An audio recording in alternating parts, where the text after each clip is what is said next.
నిర్గమాకాండం 35వ అధ్యాయం 30వ వచనం నుంచి చదువుకుందాం. మరియు మోషే ఇశ్రాయేలీయులతో ఇట్లనెను, చూడుడి, యెహోవా ఊరు కుమారుడును హూరు మనమడునైన బెసలేలును పేరు పెట్టి పిలిచి విచిత్రమైన పనులను కల్పించుటకును, బంగారుతోనూ వెండితోనూ ఇత్తడితోనూ పని చేయుటకును, రత్నములను సానబెట్టి పొదుగుటకును చెక్కుటకును, విచిత్రమైన పనులన్నిటినీ చేయుటకును వారికి ప్రజ్ఞా వివేక జ్ఞానములు కలుగునట్లు దేవుని ఆత్మతో వాని నింపియున్నాడు.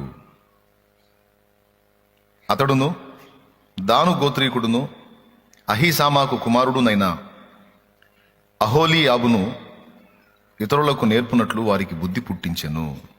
చిన్న మాట ప్రార్థన చేసుకుందాం. ప్రేమ కలిగిన మా మహాపరిశుద్ధ తండ్రి, ఘనుడవగు దేవా, నీకు స్తోత్రము. నీ దయాపూర్వక సంకల్పాన్ని బట్టి ఈ శుభవేళ మొదటి ఆరాధనలో మమ్మల్ని సమకూర్చినందుకు వందనాలు. మా తండ్రి, ఇంతసేపు మేము జరిగించిన చర్యలన్నిటి మీ నుండి మహిమపరచబడ్డారు. మా దోషములను క్షమించి అపరాధములను మన్నించి మీ రక్తముతో కడిగి పరిశుద్ధ శరీర రక్తములను తినతరాగనిచ్చారు. మా హృదయపూర్వక అర్పణను గైకొన్నారు. జ్ఞాపకార్థంగా గ్రంథమందు రాసుకున్నారు.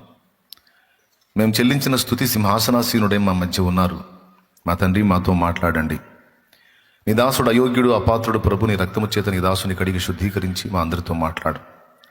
ఉపదేశాన్ని అడ్డగింపు చూసే సైతాను, దురాత్మ, దయ్య పందకార శక్తుల ప్రభావము నజరేయుడు యేసు నామములో బంధిస్తున్నాం. పూర్తిగా మీరే అధ్యక్ష స్థానం అందుండి నీ వాక్యమును పంపి నాతో మాతో అందరితో మాట్లాడుమని యేసు ప్రశస్త నామమును ప్రార్థించి స్తుతించి పొంది ఉన్నామని తండ్రి, ఆమేన్. ప్రభునందు ప్రియులారా, మనం చదువుకున్న ఈ వాక్య భాగంలో బెసలేలును గురించి, అలాగే అహోలీయాబును గురించి, ఇద్దరి గురించి మోషే మాట్లాడాడు. జాగ్రత్తగా వినండి. ఇంకా బయట పరిచారకులు ఎవరైనా ఉంటే దయచేసి లోపలికి వచ్చి కూర్చోండి. కొద్దిగా దయచేసి ఈరోజు నేను చెప్పే మాటలు శ్రద్ధగా వినండి. విశ్వాసులు, పరిచారకులు అందరూ కూడా జాగ్రత్తగా, చుట్టుపక్కల బయట పరిచర్యలో ఉన్న పరిచారకులందరూ కూడా అవకాశం ఉన్నంత వరకు వచ్చేసేయండి లోపలికి. పనులు ఏమైనా ఉంటే తర్వాత చూసుకుందాం. సాధ్యమైనంత పెందలాడి ముగించడానికి ప్రయత్నం చేస్తాను నేను.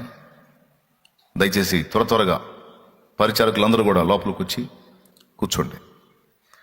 పాపం మీకు పనులు ఉంటాయి తెలుసు నాకు, కానీ ఈరోజు ప్రత్యేకంగా దేవుని మాటలు వినాల్సిన సమయం. ఈ ఇద్దరి గురించి మోషే మాట్లాడాడు. మోషే మాట్లాడుతూ ఒక మాట అన్నాడు, విచిత్రమైన పనులన్నిటినీ చేయడానికి వారికి ప్రజ్ఞా వివేక జ్ఞానములు కలుగునట్లు దేవుని ఆత్మతో వాని నింపి ఉన్నాడు అని బెసలేలు గురించి మాట్లాడాడు. బెసలేలు గురించి పలికిన ఈ మాట ఆలోచింపదగిన మాట. దేవుని పని చేయడానికి ఎవరి హృదయంలో అయితే దేవుని కొరకు ఆకలి, ఆసక్తి, దేవుని అందలి ప్రేమ ఉంటుందో వాళ్ళని దేవుడు ప్రత్యేకంగా గుర్తిస్తాడు. మళ్ళీ చెప్తున్నాను, దేవుని పని చేయడానికి, దేవుని చిత్తము నెరవేర్చడానికి దేవుని అందలి ప్రేమ, భక్తి, ఆసక్తి ఎవరికైతే ఉంటుందో వాళ్ళని స్పెషల్గా దేవుడు దృష్టిస్తాడు అని నేను చెప్పాను. దేవుని సన్నిధికి చాలామంది వస్తారు.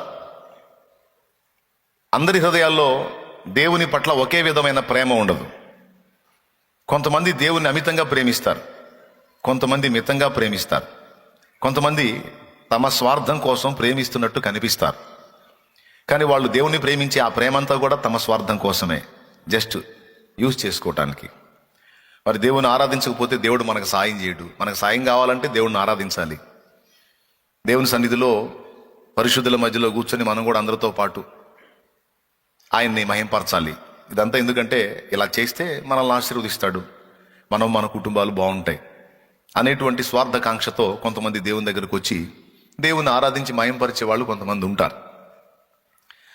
మరికొంతమంది దేవుని దగ్గరకు వస్తారు, ప్రతిఫలం ఆపేక్షించడంతో పాటు కొంత దేవుణ్ణి కూడా కొంత ప్రేమిస్తారు. నిజమైన దేవుడు, సత్యవంతుడు, మనకు నిత్య జీవాన్ని ఇచ్చే దేవుడు, ఆయన వంటి దేవుడు లేడు అని ఇంకొంచెం దేవుణ్ణి ఎక్కువగా ప్రేమిస్తారు. ఇది 2వ తరగతి. మొదటి తరగతి ఏమో పూర్తిగా స్వార్థకాంక్ష, 2వ తరగతి ఏమో ఇంకొంచెం ప్రేమించేవాళ్ళు, 3వ తరగతి వాళ్ళు ఇంకా ఎక్కువగా దేవుణ్ణి ప్రేమిస్తారు. దేవుడు నాకేం చేశాడు, నేను ఎంత ప్రయోజనం దేవుని ద్వారా పొందాను అనేది వీళ్ళు ఆలోచించరు. కానీ నన్ను ప్రేమించి నా కోసం తాను అర్పించుకున్నటువంటి నా ప్రేమామయుడైన యేసయ్యను నేను ప్రేమించి, ఇంతగా నా కోసం చేసిన నా ప్రభు కోసం నేనేం చేయగలను, నేను ఏ విధంగా ఆయన చిత్తాన్ని నెరవేర్చగలను, ఆయన నామాన్ని మహింపరచగలను, ఆయన రాజ్య వ్యాప్తి కొరకు నేను ఎంత మాత్రం పాటు పడగలను అని ఆలోచించి, ఏదన్నా దేవుడు నాకు అవకాశం ఇస్తే నేను కూడా దేవుని కోసం వాడబడాలి అనే ఆకాంక్షతో అలాంటి హృదయ ప్రేరణ కలిగి దేవుని ప్రేమిస్తూ ఉంటారు. దేవుని సన్నిధిని పని చేయడానికి ఛాన్స్ కోసం అలా హృదయం ప్రేరణ పొందుతూ ఉంటుంది. ఈ 3వ తరగతిలో ఉన్న వాళ్ళని దేవుడు స్పెషల్గా దర్శిస్తాడు, స్పెషల్గా దృష్టిస్తాడు. వాళ్ళని దేవుడు తన పరిచర్యలోకి తప్పకుండా తీసుకుంటాడు. 3 తరగతుల్లో 2 తరగతుల వారు కాదు, కానీ 3వ తరగతి వాళ్ళు, అంటే ఇందాక చెప్పినటువంటి దేవుణ్ణి అమితంగా ప్రేమించి దైవచిత్తం. ఇక్కడ మనం గమనించాల్సినటువంటి విషయం ఏంటంటే, ఈ బెసలేలు అనేవాడు, అహోలియాబు అనేవాడు అలాంటి వాళ్ళు. వీళ్ళు దేవుని ప్రేమించే మనస్సు కలిగిన వాళ్ళు, దేవుని కోసం ఎంతైనా ఏదైనా చేయడానికి సిద్ధ మనస్సు కలిగిన వాళ్ళు. ఇశ్రాయేలు సర్వ సమాజంలో చాలా మంది వ్యక్తులు ఉన్నారు, కానీ వీళ్ళు ప్రత్యేకమైన వాళ్ళు. ఎందుకో ఒక్కసారి జస్ట్ పేజీ తిప్పండి, 36వ అధ్యాయం చూడండి. ఒకసారి 36వ అధ్యాయం చూడండి. నేను మొదటి వచనం నుంచి చదువుతాను, చూడండి. పరిశుద్ధ స్థలము యొక్క సేవ నిమిత్తము ప్రతి విధమైన పని చేయ తెలిసి కొనుటకై యెహోవా ఎవరికి ప్రజ్ఞా వివేకములు కలుగజేసినో అటు బెసలేలును అహోలియాబును మొదలైన ప్రజ్ఞావంతులందరూ యెహోవా ఆజ్ఞాపించిన అంతటి చొప్పున చేయుదురనెను. బెసలేలును అహోలియాబును యెహోవా ఎవరి హృదయములో ప్రజ్ఞ పుట్టించెనో ఆ పని చేయుటకు ఎవని హృదయము వాని రేపెనో వారినందరినీ మోషే పిలిపించెను. ఆ మాట చివరి మాట చూడండి. ఆ పని చేయుటకు ఎవని హృదయము వాని రేపెనో, అది అండర్లైన్ చేయాల్సిన మాట. ఆ పని చేయుటకు ఎవని హృదయము వాని రేపెనో వారినందరినీ మోషే పిలిపించెను. ఈ పని చేయడానికి వాళ్ళ హృదయము వాళ్ళని రేపిందంట. అందుకే ప్రజ్ఞా వివేకములు కలిగి విచిత్రమైన పనులు కల్పించగలిగేటువంటి శక్తి గల ఆత్మను వాళ్ళ మీద కుమ్మరించాడు. దేవునికి స్తోత్రం కలుగును గాక. ఆ పని చేయుటకు ఎవని హృదయము వారిని రేపెనో వాళ్ళకి, అంటే హృదయంలో దేవుణ్ణి ప్రేమించి దేవుని పని నేను చేయాలి, దేవుని చిత్తం నేను నెరవేర్చాలి, నాకున్న అవకాశంలో నాకున్న పరిధిలో నేను దేవుని కోసం ఫలించాలి, పని చేయాలి అనేటువంటి హృదయవాంఛ, ఆ హృదయం రేపబడిన అనుభవం ఎవరికైతే ఉందో వాళ్ళని దేవుడు ప్రత్యేకించుకొని 2 పనులు చేశాడు. ఒకటి ప్రత్యేకించుకున్నాడు, రెండవది ఆ పని చేయడానికి కావలసినటువంటి బలాన్ని, జ్ఞానాన్ని, ప్రజ్ఞను దేవుడే పుట్టించాడట.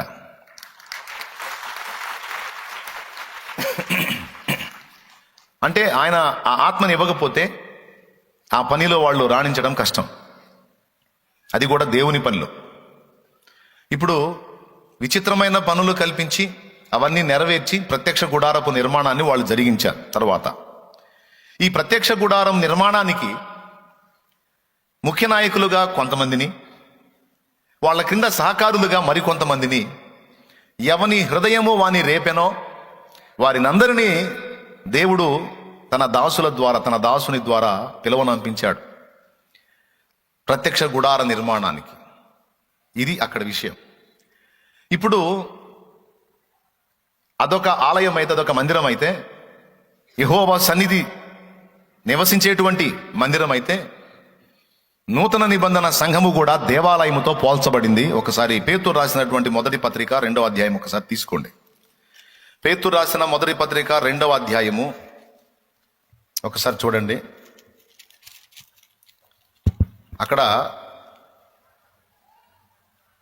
5వ వచనం చదువు. మరియు ఆయన పూర్వకాలముందున లోకమును విడిచిపెట్టక, మొదటి పత్రిక 2వ అధ్యాయము 5వ వచనం, యేసుక్రీస్తు ద్వారా దేవునికి అనుకూలములకు ఆత్మ సంబంధమైన బలులను అర్పించుటకు పరిశుద్ధ యాజకులుగా ఉండునట్లు మీరును సజీవమైన రాళ్ల వలె నుండి ఆత్మ సంబంధమైన మందిరముగా కట్టబడుచున్నారు. దేవునికి స్తోత్రం. మనందరం ఎవరమంట? సజీవమైన రాళ్ల వలె ఉండి ఆత్మ సంబంధమైన మందిరముగా కట్టబడుచున్నామట. దేవునికి స్తోత్రం. ఓకేనా? అంటే క్రొత్త నిబంధన సంఘము కూడా ఒక మందిరంతో పోల్చబడింది. పాత నిబంధనలో ప్రత్యక్ష గుడారం దేవుని సన్నిధి అయితే, క్రొత్త నిబంధనలో నిర్మించబడుతున్న సజీవ రాళ్లతో నిర్మించబడుతున్నటువంటి సంఘము దేవుని మందిరం. ఇందులో ప్రతి ఒక్క విశ్వాసి ఒక సజీవమైన రాయి. అయితే ఇందులో ఈ సంఘములో రాళ్ళు ఉన్నారు, రాళ్లను వరుసలో పేర్చే మేస్త్రులు కూడా ఉన్నారు. మొత్తం సంఘంలో వ్యక్తులే.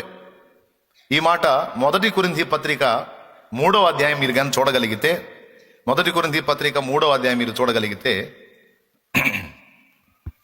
అక్కడ అపోస్తలుడైనటువంటి పౌలు ఒక మాట మాట్లాడతాడు. 9వ వచనం. 10వ వచనం చూడు. దేవుడు నాకు అనుగ్రహించిన కృప చొప్పున నేను నేర్పరైన శిల్పకారుని వలె పునాది వేసి తిని మరి ఒకడు దాని మీద కట్టుచున్నాడు, ప్రతివాడు దాని మీద ఎలా కట్టుచున్నాడో జాగ్రత్తగా చూచుకొనవలెను అన్నాడు.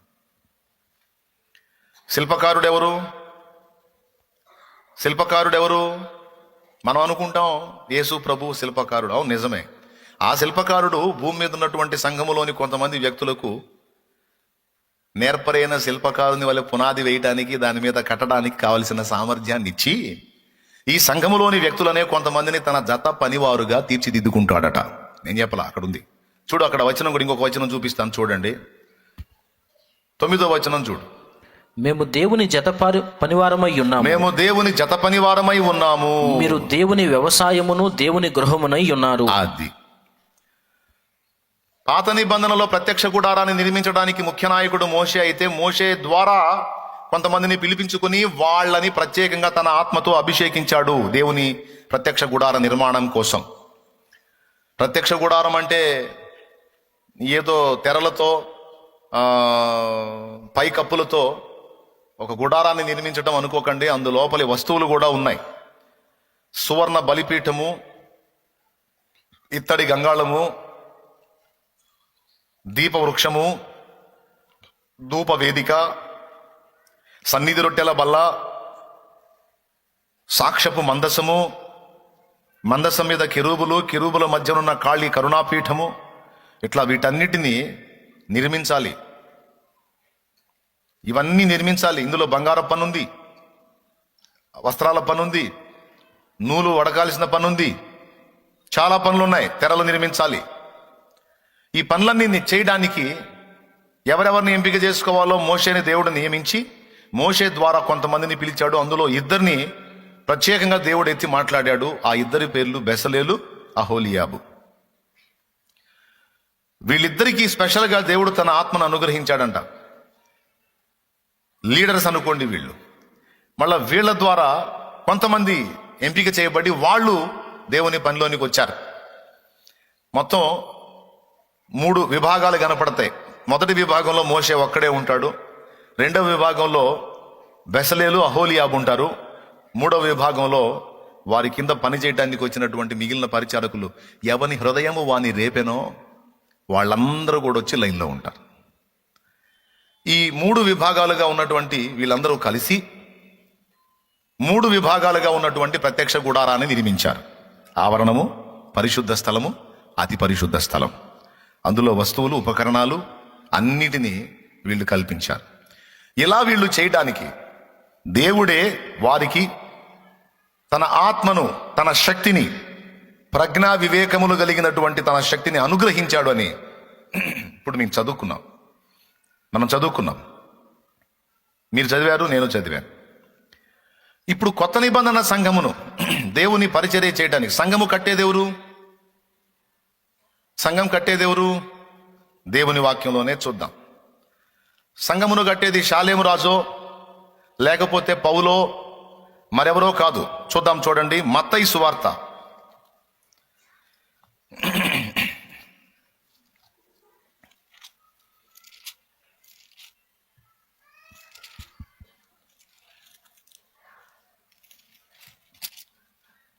16వ అధ్యాయము 18వ వచనం చదువు ఒకసారి.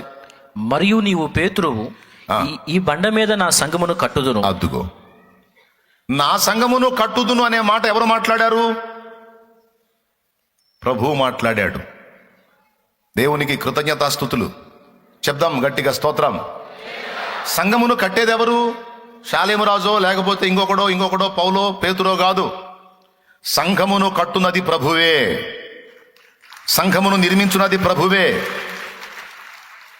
అయితే ప్రత్యక్ష గుడారాన్ని నిర్మించింది ఎవరు అంటే మీరు ముందు చెప్పే మాట ఏంది? మోషే అని. ప్రత్యక్ష గుడారాన్ని నిర్మించింది ఎవరు? ఎవరి చేత దేవుడు నిర్మింపజేశాడంటే మీరు తడుముకోకుండా చెప్పే జవాబు ఏంటంటే మోషే అంటారు, కానీ బెసలేలు, అహోలియాబు అని మీరు చెప్పరు. ఇప్పుడు నేను చెప్పాను కాబట్టి వాళ్ళు నిర్మించారని మీరు చెప్పొచ్చు, కానీ అసలు పనిని పురమాయించింది ఎవరికి?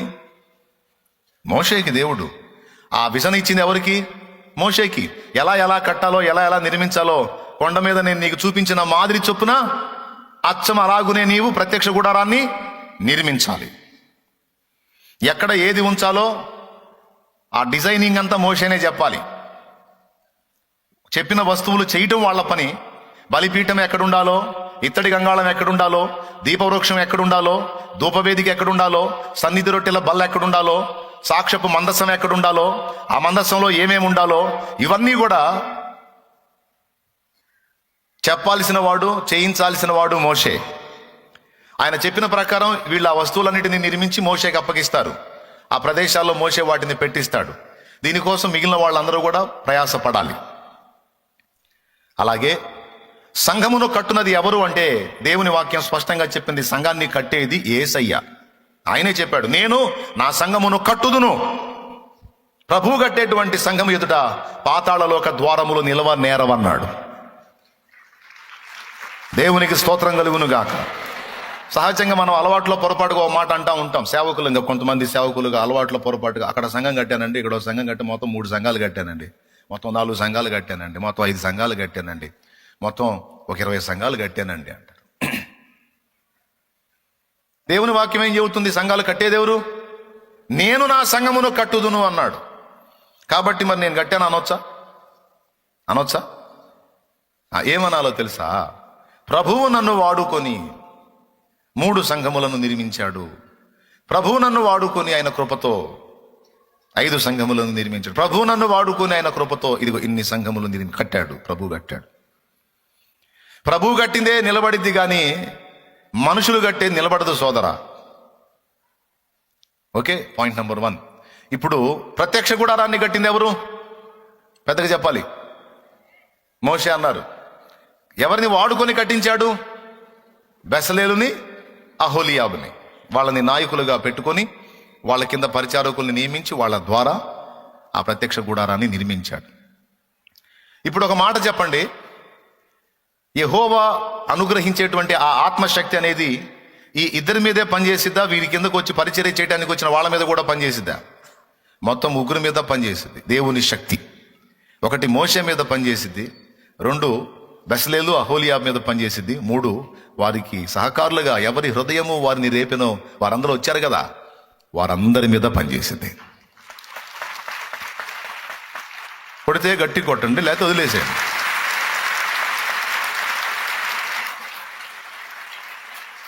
పని చేస్తే చచ్చు పని చేయకూడదు. గట్టిగానే చేయాలా, లేకపోతే సైలెంట్గా కూర్చోవాలి. పరిచర్య అయినా, పని అయినా, పాడినా, ఏది చేసినా, ఏదన్నా దేవుని కొరకు పని చేసినా, ఆఖరికి చప్పట్లు కొడితే పక్కనోడు ఎగిరిపడాలి. పక్కనోళ్ళు కొట్టమని కదా, చప్పట్లు కొడితే పక్కనోడు ఎగిరిపడాలి. ఆ రేంజ్లో ఉండాలి. చచ్చు దెబ్బలు కొట్టొద్దు, చచ్చు పనులు చేయొద్దు. చెప్పండి స్తోత్రం. గట్టిగా చెప్పండి. క్రొత్త నిబంధన సంఘము నిర్మాణం విషయంలో కూడా మనకి శిల్పకారులు ఇద్దరు కనపడతారు. ఒకటి యేసయ్య కనపడతాడు, రెండు పౌలు కనపడతాడు. నేను నేర్పరి అయిన శిల్పకారుని వలె పునాది వేసి తిని మరి ఒకడు దాని మీద కట్టుచున్నాడు అన్నాడు. ఇదేంది, కట్టేది ప్రభు కదా, మళ్ళీ ఇంకొకటి కడుతున్నాడు అన్నాడే ఇందాక కొరింథీ పత్రికలో. నిజమే, ప్రభువే తన సంఘాన్ని కట్టేది ప్రభువే, గాని ప్రభువు తన సంఘాన్ని కట్టడానికి కొంతమంది వ్యక్తులను వాడుకుంటాడు. వారి ద్వారా ఆ నిర్మాణాన్ని జరిగిస్తాడు. అలా దేవుడు ఏర్పరచుకున్నటువంటి ఆ నిర్మాణకారులు, ఆ శిల్పకారులే పౌలు ఇత్యాది భక్తులు. పౌలు, ఆయనతో పాటు ఇంకెవరెవరైతే సంఘాన్ని కట్టారో, సంఘాలను దేవుని పనిలో పాలివారై సంఘ నిర్మాణంలో వాడబడ్డారో వాళ్ళందరూ దేవుడు ఏర్పరచుకున్న పాత్రలు. అంటే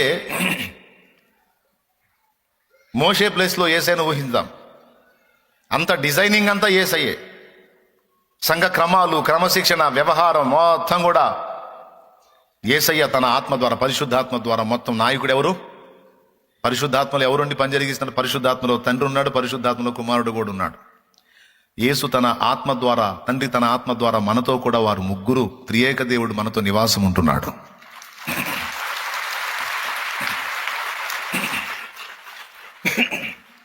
ఓకే, ఇప్పుడు ఆయన పూనుకొని కొంతమంది వ్యక్తులను ఏర్పరచుకున్నాడు. బెసలేలు, అహోలియాబు లాగా కొంతమంది వ్యక్తులను ఏర్పరచుకున్నాడు. వాళ్ళు పౌలు, పేతురు, యాకోబు, ఇట్లా భక్తులు ఉన్నారు. కొంతమంది నాయకులనుగా నియమించి వాళ్ళ ద్వారా పనిని మొదలుపెట్టి వారి కింద కొంతమంది ఉపనాయకులను, పరిచారకులను దేవుడు సిద్ధపరిచాడు. ఇక్కడ గమనించాల్సిన విషయం ఏంటంటే, ఈరోజు ఇక్కడ తండ్రి సన్నిధి పరిచర్య జరుగుతుంది. ఈ పరిచర్య జరగటానికి, ఇంతమంది ప్రజలు రక్షణలోకి రావడానికి దేవుడు సంకల్పించాడు. ప్రభు అయిన యేసుక్రీస్తు సంకల్పించి కొన్ని సంవత్సరాల క్రితం ఫస్ట్ నన్ను పట్టుకున్నాడు. 2002లో నన్ను దర్శించి నా మనోనేత్రాలు వెలిగించి నేను ఆయన పాదాల దగ్గరకు వచ్చినట్టుగా, రక్షణ పొందినట్లుగా దేవుడు నా కృపను ఇచ్చాడు. ఆ తర్వాత 4 ఏళ్లకు ఆయన పరిచర్య చేయడానికి నన్ను పిలిచాడు. నన్ను పిలిచినప్పుడు నేను ఒంటరిని. కానీ ఈరోజు ఆయన పిలిచిన నాటి నుంచి నేటి వరకు చూస్తే వారిలో ఒంటరైన వాడు 1000 మంది అగును. అంటే నన్ను అంతకంటే ఎక్కువ చేశాడు ఆయన. ఇంచుమించు ప్రత్యక్షంగా మనకు తెలిసి ఇంచుమించు ఒక 50,000 మంది పైచిలుకు అనుకోండి రక్షణలోనికి వచ్చినటువంటి పాత్రలు. పరోక్షంగా ఇంకా ఎంతమంది ఈ వాక్కు ద్వారా సంధించబడి రక్షణలోనికి వచ్చారో, ఎన్ని ప్రదేశాల్లో ఆత్మలు రక్షించబడ్డాయో అవన్నీ మనం పరిగణలో తీసుకుంటే అది చాలా ఎక్కువ ఉంటుంది. అయితే ప్రత్యక్షంగా నా ముందు కూర్చునేటువంటి వ్యక్తులను గురించి మనం ఆలోచన చేసినప్పుడు దాదాపు అంతమంది. అంటే ఇంతమంది వ్యక్తులు రక్షింపబడటానికి, కట్టబడటానికి, పట్టబడటానికి మొదటి కారణం యేసయ్య అయితే, ఆయన పిలిచి ఏర్పరచుకున్న పాత్రగా నన్ను దేవుడు ఉంచాడని మీరు నమ్ముతారా? Any doubt? ఏం లేదుగా, డౌట్ లేదుగా. దేవునికి స్తోత్రం. అయితే నన్ను ఏర్పరిచిన దేవుడు తన ఆత్మను నాకు ఇచ్చాడు, మంచిది. అయితే పరిచర్య గ్రోత్ అవుతున్న కొద్దీ కొంతమంది హృదయాలు వారిని రేపాయి, కొంతమంది హృదయాలు వాళ్ళని రేపాయి. షాలేము రాజన్న తన పూర్తి కాలమంతా దేవుని పనిలో వినియోగించి అనేక ఆత్మల రక్షణ కోసం పాటుపడుతున్నప్పుడు, మరి నా వంతు నేను కూడా కష్టపడాలి కదా. ఇదేంది, నేను జస్ట్ ఆదివారం ఆరాధనకి వెళ్ళి సైలెంట్గా వచ్చి నా పనులు నేను చూసుకుంటున్నాను, ఇది కరెక్ట్ కాదు కదా. దైవజనుడు అంతగా ప్రయాసపడుతున్నప్పుడు కొంచెం ఆయనకి కొంచెం సహకారిగా, కొంచెం నేను ఉపకారిగా ఉంటే ఇంకొంత చేయగలుగుతాడు కదా అని, ప్రియమైన పరిచారకులారా, మీ మనస్సు లేదా మీ హృదయం మిమ్మల్ని రేపింది. ఎప్పుడైతే మీ మనస్సు మిమ్మల్ని రేపిందో, మీరు ఎప్పుడైతే దేవుని పనిలోనికి ఇన్వాల్వ్ అవ్వడానికి ఇష్టపడి నీకున్నంతలో చేయటం మొదలు పెట్టావో, దేవుని ఆత్మశక్తి నీ మీదకి వచ్చింది. ఇది వాస్తవం. దేవుని పరిశుద్ధాత్మ శక్తి నీ మీదకి వచ్చింది. ఆ పరిశుద్ధాత్మ శక్తి నీ మీదకి వచ్చి ఆ శక్తి నీ మీద పనిచేసినందున నీకు నియమించబడినటువంటి ప్రదేశంలో, నీవు నియమించబడిన స్థానములో చక్కగా ఆ పని చేయడానికి కావలసిన జ్ఞానము, నడిపింపు, అభిషేకము, అనుకూలత అన్నీ నీకు దక్కాయి. మీకు తెలుసా, వేలాది మంది వస్తారు వెళతారు, కానీ ఎంతమందికి ఆ పని చేసే అవకాశం దక్కింది? ప్రభు వల్ల అందించేటువంటి ఆ పాత్ర పట్టుకొని తిరిగే ఛాన్స్ ఎంతమందికి వచ్చింది? ప్రభు సన్నిధిలో ఒక టెంట్ నిలేసే అవకాశం ఎంతమందికి వచ్చింది? ప్రభు పరిశుద్ధుల పరిచర్య చేయడానికి, వారికి అంత ఆహారం పెట్టడానికి ఎంతమందికి అవకాశం వచ్చింది? పరిశుద్ధులు దేవుని సంఘము వినియోగించినటువంటి ప్రదేశాలను శుభ్రపరచడానికి ఎంతమందికి అవకాశం దక్కింది? ఒక్కసారి ఆలోచించండి. వేలాది మంది వస్తున్నారు, వెళతా ఉన్నారు, కానీ అందరికీ అవకాశం ఇవ్వబడలేదు. కొంతమంది దేవుని సేవ చేద్దామని వచ్చినా తర్వాత నిలవలేక వెళ్ళిపోయిన వాళ్ళు ఉన్నారు. మళ్ళా వాళ్ళు జస్ట్ విశ్వాసులాగా, ఆర్డినరీ విశ్వాసులాగా మారిపోయిన వాళ్ళు ఉన్నారు. ఎందుకు? వాళ్ళ ఆసక్తి సన్నగిల్లి కొంచెం బలహీనపడి మళ్ళా వాళ్ళు లోక సంబంధమైనటువంటి వాటిని అపేక్షించి, మనకు కుదరదులే, మనకి టైం సరిపోవటం లేదులే, మనం 6 రోజులు పనిచేసి ఆదివారం ఒక్కరోజే మనకు రెస్ట్ తీసుకునే సమయం ఉంటే ఆ రెస్ట్ సమయం అంతా కూడా మనం సన్నిధిలో గడిపేస్తే ఎలాగా అని ఆలోచించుకొని కొంతమంది సర్దుకున్న వాళ్ళు ఉండొచ్చు. ఎక్కువ మంది లేరనుకుంటున్నాను నేను అలాంటి వాళ్ళు. దేవుని కృపను బట్టి అలాగా సర్దుకున్నట్టయితే ఈ పని జరగదు. కానీ కొంతమంది ఒక్కళ్ళు అరైనా అలాంటి వాళ్ళు ఉండి ఉంటారు. దేవుని పరిచర్యలోకి వచ్చి కొంతకాలం చేసి మళ్ళా నాకు టైం సెట్ అవ్వట్లేదని సర్దుకున్న వాళ్ళు ఉండి ఉండొచ్చు. కొంతమంది అసలు యాత్రనే ముగించి వెళ్ళిపోయిన వాళ్ళు ఉన్నారు. వారి సేవా దినములు సంపూర్తి చేసుకొని కొంతమంది వెళ్ళిపోయిన వాళ్ళు ఉన్నారు. 3వ తరగతి వాళ్ళు పాపమును ప్రేమించి వెళ్ళిపోయిన వాళ్ళు ఉన్నారు. పాపమును ప్రేమించి, లోకమును ప్రేమించి, దేమా ఇహలోకమును స్నేహించి నన్ను విడిచిపోయెను అని పౌలు చెప్పినట్లు దేవుని సేవ చేద్దామని వచ్చి ఒక పూట కూటి కొరకు తన జ్యేష్ఠత్వపు హక్కును అమ్మేసుకున్న ఏశావు లాంటి భ్రష్టత్వంలోనికి వెళ్ళిపోయి సేవని కోల్పోయి దేవుని సేవను వదిలిపెట్టి ఎవరో ఒక మనిషికి ఊడిగం చేయటానికి తమను తాము అప్పగించుకొని పోయినటువంటి భ్రష్టులు లేకపోలేదు. అంటే భ్రష్టులని ఎందుకన్నానంటే, వారు రక్షణ విషయంలో భ్రష్టులు కాదు, కానీ సేవ విషయంలో భ్రష్టులైనారు. స్పష్టంగా అర్థమవుతుందని నేను చెప్పేది. ఏ విషయంలో వాళ్ళు భ్రష్టత్వం పొందారు? సేవ విషయంలో వారు భ్రష్టత్వం పొందారు. నేను ఒక మాట చెప్తున్నాను, యెహోవా సేవ చేయుట కేవలం నిష్ఫలమని మీలో ఎవరైనా అనుకుంటారా? ఆయన సన్నిధిని దుఃఖాక్రాంతులై నిలిచినట కేవలం నిష్ఫలమని మీలో ఎవరైనా అనుకుంటారా? గుర్తుపెట్టుకోండి, దైవ సేవలో పాలివారం అవటం అనేది అందరికీ దక్కే భాగ్యము కాదు, అది అరుదైన భాగ్యము. దైవ సేవలో స్థానాన్ని సంపాదించుకోవటం, దైవ సేవలో నిలదొక్కుకోవటం, దైవ సేవలో వర్ధిల్లటం అనేది అందరికీ దక్కే అవకాశం కాదు, అందరికీ దక్కే భాగ్యం కాదు. అది దక్కినోళ్ళు ధన్యులు. కానీ ఆ విలువలు ఎరగనటువంటి వాళ్ళు కొంతమంది వస్తారు. ఎవరు ఇలా ఒక పూట కూటి కొరకు తన జ్యేష్ఠత్వపు హక్కును అమ్మేసుకోవడానికి, అంటే అల్పకాల పాప భోగాన్ని ప్రేమించి ఒక మనిషికి ఊడిగం చేయడానికి తమను తాము అమ్ముకున్నటువంటి వ్యక్తులు ఎలాంటి వాళ్ళు అంటే, వీళ్ళు వాళ్ళని వీళ్ళని చూసి వచ్చిన వాళ్ళు అన్నమాట. లేకపోతే ఎవరైనా మనుషులు ప్రేరేపిస్తే వచ్చిన వాళ్ళు. వీళ్ళకి సొంతంగా దేవుని పట్ల ప్రేమ ఉండదు. నేను దేవుని సేవ చేయాలి, దేవుని చిత్తం నెరవేర్చాలి, నేను దేవుని పాత్ర మోయాలి, దేవుని సన్నిధిలో ఖర్చవ్వాలి, నా జీవితంలో దేవుడిచ్చినటువంటి విలువైన సమయము నేను దేవుని కోసం కేటాయించాలి అని దేవుని ప్రేమించేటువంటి మనసు కలిగిన వాళ్ళు చచ్చినా వెనక్కి సర్దుకోరు. సేవ పోగొట్టుకోవటం కంటే చచ్చింది మేలు అనుకుంటారు. పరిచర్య పోగొట్టుకోవటం కంటే చచ్చింది మేలు, నేను పరిచర్య విషయంలో భ్రష్టత్వంలోకి వెళ్ళకూడదు అనుకుంటారు, జాగ్రత్త పడతారు.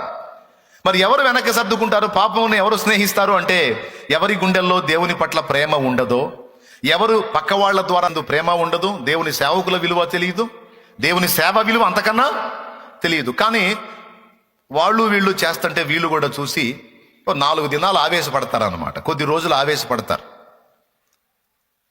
తర్వాత సాతాను వచ్చి కాస్త గిల్లగానే, ఏంది నీకు ఈ కర్మ, ఏంది నీకు ఈ బాధ, ఎందుకు నీకు ఈ దరిద్రం, శుభ్రంగా నీకంటూ ఒక జీవితం, నీకంటూ ఒక లైఫ్ హాయిగా నువ్వు జీవించవచ్చు, సంపాదన ఆర్థికంగా 4 రూపాయలు వెనకేసుకోవటం, ఏంది పొద్దుగుకులు సేవ అని ఖాళీ దొరికితే ఇంకా 4 రూపాయలు సంపాదించుకోవటానికి ఏదో ఆలోచన చేయాలి. కానీ పొద్దుస్తమానం దేవుడు సేవ అంటే ఎట్లా నడుస్తుంది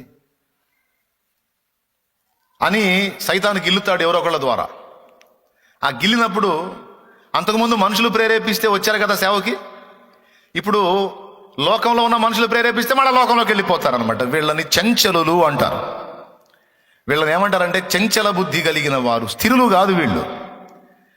గొప్ప గొప్ప తీర్మానాలు చేస్తారు, గొప్ప గొప్ప శబదాలు చేస్తారు, గొప్ప గొప్ప వాగ్దానాలు ఇస్తారు. కానీ ఆ ఇచ్చినటువంటి శబదాల్లో, వాగ్దానాల్లో, తీర్మానాల్లో వాళ్ళు నిలబడరు. ఎందుకంటే వాళ్ళు ఆ శబదాలు చేసింది, ఆ తీర్మానాలు చేసింది మనుషుల ప్రేరణను బట్టి. Praise the Lord. ఎవరి ప్రేరణను బట్టి? లేదా వాళ్ళని వీళ్ళని చూసి ఆవేశం పొంగి వచ్చిన వాళ్ళు. 3 రకాల వాళ్ళని చెప్పాను. ఒక రకం, ఇందాక 3 రకాలు చెప్పానండి. పరిచర్యకు వచ్చేవాళ్ళు. ఏమో మర్చిపోయాం కదా. ఏం చెప్పాను చెప్పండి.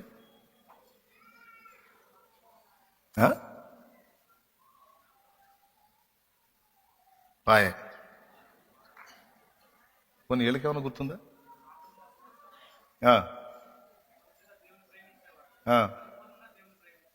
అది అయిపోయింది. అది 3 ఫస్ట్ చెప్పింది. పరిచర్యకు వచ్చేవాళ్ళు 3 విభాగాలు చెప్పాను నేను.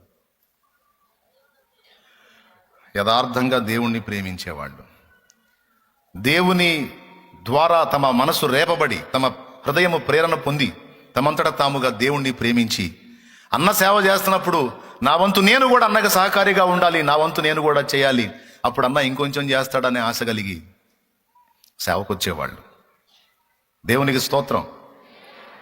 పూర్తిగా వాళ్ళు దేవుణ్ణి ప్రేమించి, సేవ విలువ తెలుసుకొని, దైవజనుల యొక్క ప్రయాసను గుర్తించి, వారి విలువ కూడా తెలుసుకొని వచ్చి అంకితమై సేవ చేసేవాళ్ళు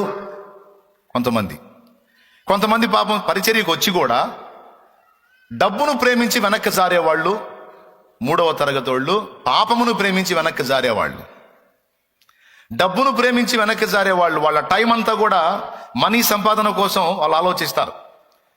శక్తిని నేను దేవుని సేవలో వాడకూడదు, నా శక్తినంతా కూడా, నా టాలెంట్ అంతా కూడా, నా పరిచర్యకి వినియోగించేటువంటి ఆ టైము, ఆ టాలెంట్ మొత్తం కూడా నేను లోకంలో పెడితే 4 రూపాయలు వస్తాయి నాకు. నేను దేవుడు అని దేవుని దగ్గర కూర్చుంటేట అని రూపాయి కోసం దేవుని సేవను పక్కకు పెట్టే వాళ్ళు ఉన్నారు. ఇది 2వ వాళ్ళు అని చెప్పాను నేను. మొదటోళ్ళేమో పూర్తిగా దేవుణ్ణి ప్రేమించి, రూపాయి కంటే కూడా దేవుణ్ణి ప్రేమించి, దేవుని సేవను ప్రేమించి, సేవకుల విలువను గుర్తించి, వారికి సహకారులుగా ఉండి పని ఇంకొంచెం ముందుకెళ్ళడానికి నా వంతు నేను కోఆపరేట్ చేస్తాను అనుకుని వచ్చేవాళ్ళు ఒకటి. కొంతమంది ఎందుకు వెనక్కి పోతారు? వెనక్కి పోవడానికి 2 కారణాలు, మొత్తం 3 విషయాలు చెప్పాను. వెనక్కి పోవడానికి 2 కారణాలు. ఒకటి ఏంటంటే డబ్బును ప్రేమించి వెనక్కి వెళ్ళేవాళ్ళు కొంతమంది అయితే, పాపాన్ని ప్రేమించి వెనక్కి వెళ్ళేవాళ్ళు, భ్రష్టులు అయ్యేవాళ్ళు 2వ తరగతి వాళ్ళు చెప్తున్నాను.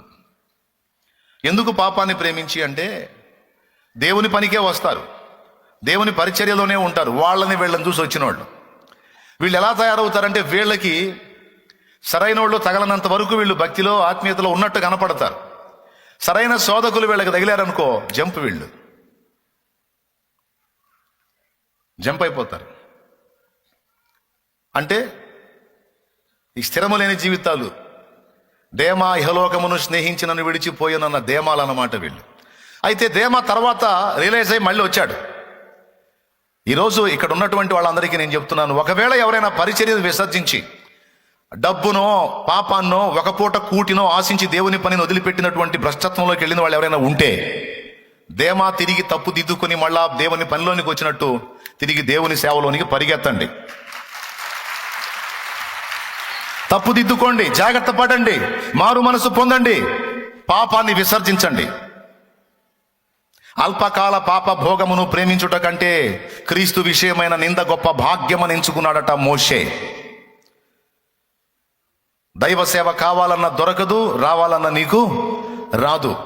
నీ గుండెల్లో ఏ కోశానైనా దేవుని పట్ల ప్రేమ ఉంటే, అలా కొంతమంది దిద్దుకొని మళ్ళా దేవునికి కనెక్ట్ అయ్యారు, వారిని కూడా నేను ఎరుగుదును.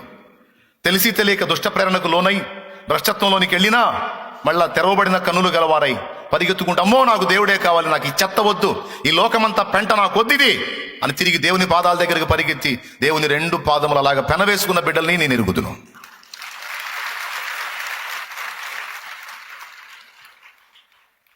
హల్లెలూయా, హల్లెలూయా.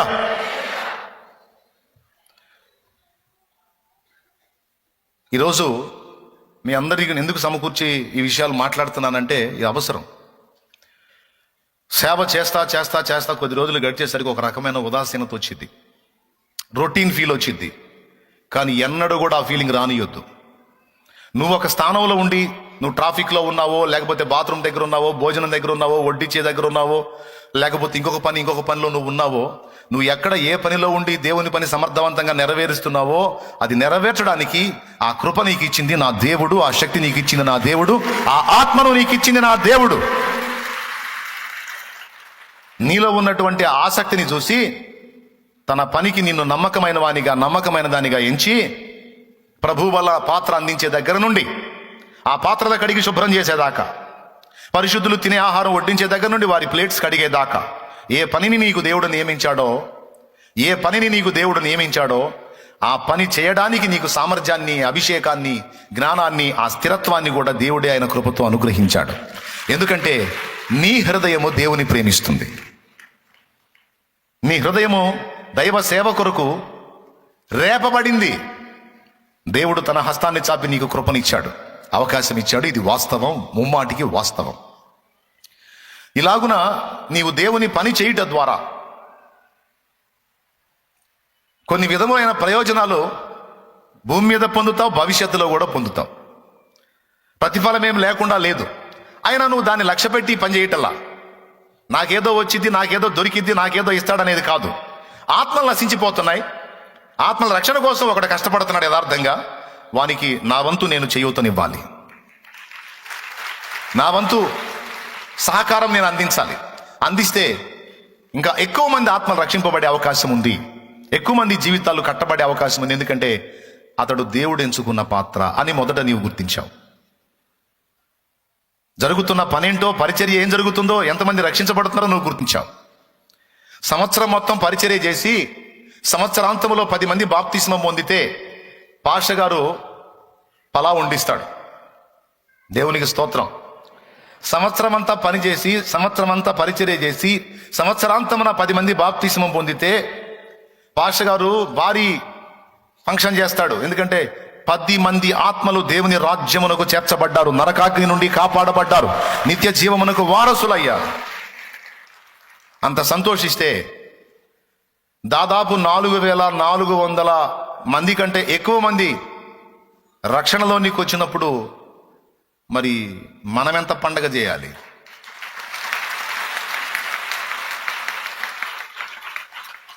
పది మంది అంటే అవతల పలావ్ అయితే 1000 అంటే మనకు అసలు లెక్కలోదే కాదు. అది 1000 అంటే లెక్కలోది కాదు. 4000 కంటే పై చిలుకు. అంటే ఎలా జరుగుతుంది ఇంత? చెప్పనా? ఇది ఒకని కష్టం కాదు. ముందు వేలాది మంది గ్యాదర్ అయినప్పుడు ఆ వేలలోంచి వేలు పట్టబడతారు. అవునా? ఏందండి అటు చూస్తారు?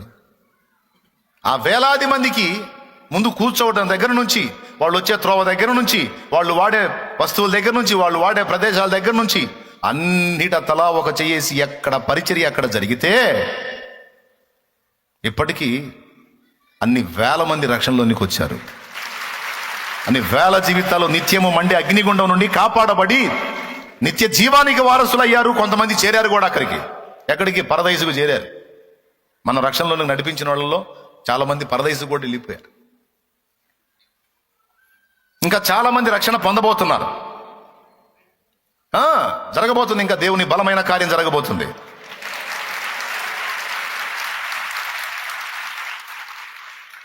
దీనికి తగిన న్యాయం నీకు జరిగిద్ది. అయినా నువ్వేం ఆలోచించావంటే దీనివల్ల నాకేదో ప్రతిఫలం వచ్చింది, నేనేదో పొందుదాం తిందామని మీరు ఆలోచించలా. పైసా డబ్బులు ఆశించలా, నా నుండి కనీసం గుర్తింపు ఆశించలా, పొగడ్తలు ఆశించలా, సన్మానాలు ఆశించలా, సహకారాలు ఆశించలా. ఇంకా చెప్పాలంటే మీ కలిగి ఉన్న దానిలో నుండి, మీరు 6 దినాలు పనిచేసిన దానిలో నుండి కూడా ఆ 10వ భాగమో, ప్రతిష్టార్పణో, ప్రథమ ఫలమో అని ఏదో ఒకటి తీసుకొచ్చి నా చేతికి ఇచ్చారు. కానీ నా దగ్గర నుండి మీరే ప్రతిఫలాన్ని ఆశించలా. నా దగ్గర ఆశించలా, నా యేసయ్య దగ్గర నుంచి కూడా ఆశించలా.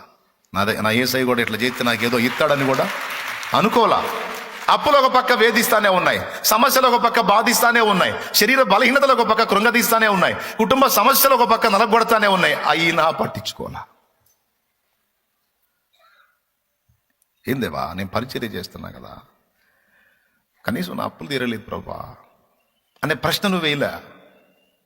ఏం దేవా, నేను ఇన్ని బాధలు పడుతున్నాను, నేను పరిచర్య చేస్తున్నా గయ్యా, నీ సేవకురాల్ని గయ్యా, నీ పరిచారకురాల్ని గయ్యా, నీ పరిచారకుడిని గయ్యా, ఇంతవరకు నా కుటుంబ సమస్యలు ఏంది ప్రభువా అని అడగల నువ్వు. ఇక్కడ పరిచర్య చేస్తే ఆ సమస్యలు తీరతాయేమో అని కూడా అనుకోలా నువ్వు. తీరకపోని ఇవన్నీ ఉన్నాయంటే నా తండ్రికి తెలియకుండా ఉన్నాయా? దైవజనుడు చెబుతానే ఉన్నాడు కదా, దైవజనుడి ద్వారా దేవుడు మాట్లాడుతూనే ఉన్నాడు కదా, అనుభవాల పాఠం కోసం కొన్ని అనుమతిస్తాడని. నా ప్రభువుకి నా తండ్రికి తెలియదే ఉంది. నా తండ్రికి తెలుసు, అన్ని తెలుసు. తీసేటప్పటికి తీసేస్తాడులే, బంధకాలు తెంచే నాటికి తెంచేస్తాడులే, శోధనలు తొలగే నాటికి తొలగిపోతాయిలే, ఆర్థిక ఇబ్బందులు తొలగే నాటికి తొలగిపోతాయిలే అని కనీసం దాని విషయంలో దేవుడిని శోధించకుండా, విమర్శించకుండా, ప్రశ్నించకుండా ఆ బాధలతో ఒక పక్క నలుగుతానే ఆదివారం రాగానే, శుక్రవారం రాగానే దేవుని సన్నిధికి పరిగెత్తి నీ పని నువ్వు చేసి వెళ్తా ఉన్నావు. నా సోదరుడా, నా సోదరి, నా సోదరుడా, నా సోదరి, దేవుని వాక్యం నీ గురించి ఏం మాట్లాడుతుందో తెలుసా? దేవుని వాక్యం చూడు, హెబ్రీ పత్రిక 6 చూడు. హెబ్రీ పత్రిక 6వ అధ్యాయము ఇలాగ మాట్లాడుతుంది. నేను చూపిస్తాను, ఒకసారి మీ బైబిల్ తీయండి, హెబ్రీ పత్రిక పదండి, 6వ అధ్యాయము నేను చూపిస్తాను, 10వ వచనం చూడండి. మీరు చేసిన కార్యమును మీరు పరిశుద్ధులకు ఉపచారము చేసి ఇంకనూ ఉపచారము చేయుచుండుట చేత. మీరు చేసిన కార్యమును, అయ్యా అండర్లైన్ చేసుకుని ఆయన పరిచారకురాల విశ్వాసులారా, మీరు కూడా చర్చికి వచ్చి ఆదివారం జస్ట్ ఆరాధన చూసుకొని ఒక ఆర్డినరీ విశ్వాసిలాగా, ఆర్డినరీ భక్తులాగా వచ్చి అలాగా చూసుకొని వెళ్ళిపోయే వారలారా, నీ హృదయం ఇంకా నిన్ను రేపలేదా దేవుని పని కోసం? నీ హృదయము నిన్ను రేపితేనే దేవుని పిలుపు నీకు వచ్చింది. నీ హృదయంలో దేవుని ప్రేమించి దేవుని కొరకు ఆసక్తి ఉంటేనే నీకు ఆయన పని చేసే అవకాశం లభించింది. ముందు నీ హృదయం రేపిన దాన్ని బట్టి నీకు ఉన్నంతలో నువ్వు దేవుని పనికి దిగితేనే ఆ అభిషేకం నీ మీదకి వచ్చింది, ఆత్మశక్తి నీ మీదకి వచ్చింది, ఏదో ఒక స్థానం నీకు లభించింది, నువ్వు దేవుని పనిలో వర్ధిల్లుతావు. లేకపోతే కష్టం. దేవునికి మహిమ కలుగునుగాక. చూడండి ఏం చదువుతున్నాడో ఒకసారి చూడండి. మీరు చేసిన కార్యమును మీరు పరిశుద్ధులకు ఉపచారము చేసి. ఆగు, పరిచారకులందరూ చేస్తుంది ఏంది? క్రీస్తు రక్తములో కడగబడబోతున్న పరిశుద్ధులందరికీ కూడా ఉపచారం చేస్తున్నారు. మీరు చేసేది ఉపచారం, పరిచర్య. చదువు. ఇంకను ఉపచారము చేయుచుండుట చేత తన నామమును బట్టి చూపిన ప్రేమను మరచుటకు దేవుడు అన్యాయస్తుడు కాదు. అయిపోలా అంటే దాని అర్థం ఏంది? ఇంతగా నీవు కష్టపడుతున్నావు, ఇంతగా నీవు శ్రమ పడుతున్నావు, ఇంతగా నువ్వు ప్రయాసపడుతున్నావు, నీ కష్టాన్ని, నీ ఉపచారాన్ని, పరిశుద్ధుల విషయంలో దేవుని నామాన్ని బట్టి నువ్వు చూపిన ప్రేమను మర్చిపోవడానికి ఆయన అన్యాయస్తుడు కాదు, తప్పనిసరిగా నీకు న్యాయం చేస్తాడని దాని అర్థం. ఇప్పుడు తప్పనిసరిగా నీకు న్యాయము జరిగిద్ది. ఇంకా చెప్పాలంటే నీకు పుట్టిన వారి విషయంలో కూడా దేవుడు జోక్యం చేసుకుంటాడు. నా దేవుడు అన్యాయస్తుడు కాదు. ఈ మాట పట్టుకొని నువ్వు దేవుని ముందు కూర్చోవచ్చు, ప్రార్థన కూడా చేయొచ్చు. అయినా నువ్వు చెయ్యవు, ఎందుకంటే నీకు ముందే తెలుసు, నేను మొత్తుకోపోయినా ఆయన నామం కోసం కష్టపడుతున్న నా ప్రయాస నా తండ్రికి తెలుసు. ఆయన నామ మహిమార్థమై పరిశుద్ధులకు నేను చేయబోతున్న ఉపచారము నా తండ్రికి తెలియదా? నా తండ్రికి తెలుసు. తప్పకుండా ఆయన నాకు న్యాయం చేస్తాడు. చెయ్యకపోయినా పర్వాలేదు. ఈ బాధలు ఇంతకింత అయినా నేను మాత్రం ఆయన పనిని ఆపను, ఆయన సేవను ఆపను, ఆయన చిత్తము నెరవేర్చుట ఆపను. ఇది నాకు గొప్ప భాగ్యం, ఇది నాకు గొప్ప ధన్యత, ఇది నాకు గొప్ప భాగ్యం. ఎందరికో లేదు, పిలిచి నాకు ఇచ్చాడు నా తండ్రి. ఆయన ఇచ్చిన ఈ స్థానాన్ని నేను కోల్పోతే అమ్మో నాకు మళ్ళీ దక్కదు. ఒక పూట కూటి కొరకు తన జ్యేష్ఠత్వపు హక్కు నమ్మేసుకున్న ఏశావు లాంటి భ్రష్టత్వంలోనికి నేను వెళ్ళను. నాకు నా ప్రభువు కావాలి, ఆయన సన్నిధి కావాలి, ఆయన సన్నిధిలో స్థానం కావాలి, ఆయన సన్నిధిని పరిచర్య, సేవ కావాలి. నాకు సేవ అని దేవుని ప్రేమించి దేవుని సేవకు, ఆయన పరిచర్యకు వచ్చిన నీ విషయంలో నువ్వు ప్రతిఫలం అపేక్షించకపోయినా నీకు తెలుసు దేవుడు న్యాయం చేస్తాడని, అయినా నువ్వు దాన్ని లక్ష్య పెట్టకపోయినా తప్పనిసరిగా దేవుడు న్యాయం చేస్తాడు. ఎందుకంటే ఆయన రాయించాడు. తన నామమును బట్టి మీరు పరిశుద్ధులకు ఉపచారం చేస్తున్నారు, ఇంకా చేస్తా ఉన్నారు, ఇక చేయబోతున్నారు. కాబట్టి మీ పరిచర్యను, ఉపచారాన్ని, మీ సేవను, మీ ప్రేమను మర్చిపోవడానికి ఆయన అన్యాయస్తుడు కాడు అంటే అర్థమైంది. నీకు తెలుసా, మనకు ముందు తరాల్లో దైవజనులు సేవ చేశారు. మనకు ముందు తరాల్లో ఇప్పుడు మనకు ముందు తరాలంటే 18వ శతాబ్దమో 17వ శతాబ్దం అనుకోవాకండి. ఈ శతాబ్దంలోనే మనకు ముందు సేవ చేసిన సేవకులు ఉన్నారు కదా, వాళ్ళ దగ్గర కూడా ఇట్లనే పరిచర్యకు సహకరించిన సహకారులు ఉన్నారు కదా. మీరు వెళ్ళి ఆ పరిచారకుల కుటుంబాలని ఎంక్వైరీ చేయండి. ఆ పరిచారకులు ఇప్పుడు వృద్ధులై ఉన్నారు, వాళ్ళ కుటుంబాలను ఎంక్వైరీ చేయండి. నేను చెప్పనా, మొత్తం 2 అంతలు కాదు 10 ఆశీర్వదించబడి ఉన్నారు. ఆశీర్వదించబడి ఉన్నారు వాళ్ళు. నమ్మకంగా, యథార్థంగా దేవుని ప్రేమించి దేవుని సేవ, దేవుని పరిచర్య జరిగించిన వాళ్ళ కుటుంబాలు, దేవుని కొరకు త్యాగం చేసిన కుటుంబాలు, దేవుని కొరకు తమను తాము అప్పగించుకున్న కుటుంబాలు ఈరోజు ఆశీర్వదించబడి వారు, వారికి పుట్టిన సంతతి, వారి మనోసంతానంతో సహా దీవించబడిన మెట్లో ఉన్నారు. తలలుగా ఉన్నారు వాళ్ళు. దేశం యొక్క ఉన్నత స్థలములో ఉన్నారు వాళ్ళు. చూడండి, ఒక తరములో నీవు చేస్తే అది నీ తరంతో పాటు నీ బిడ్డకు కూడా అది వర్తించేటట్టు దేవుడు చేశాడు.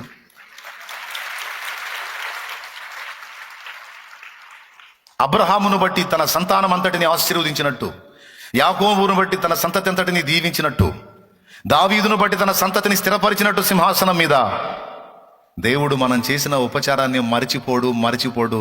ఇంకా చెప్పాలంటే మనం చేసిన సేవ అంతా కూడా జ్ఞాపకార్థముగా ఆయన యొద్దకు చేరుతుందట. దేవునికి స్తోత్రం కలుగును గాక. ఇంత మాట అన్న తర్వాత ఇంకేం కావాలి దేవుడు?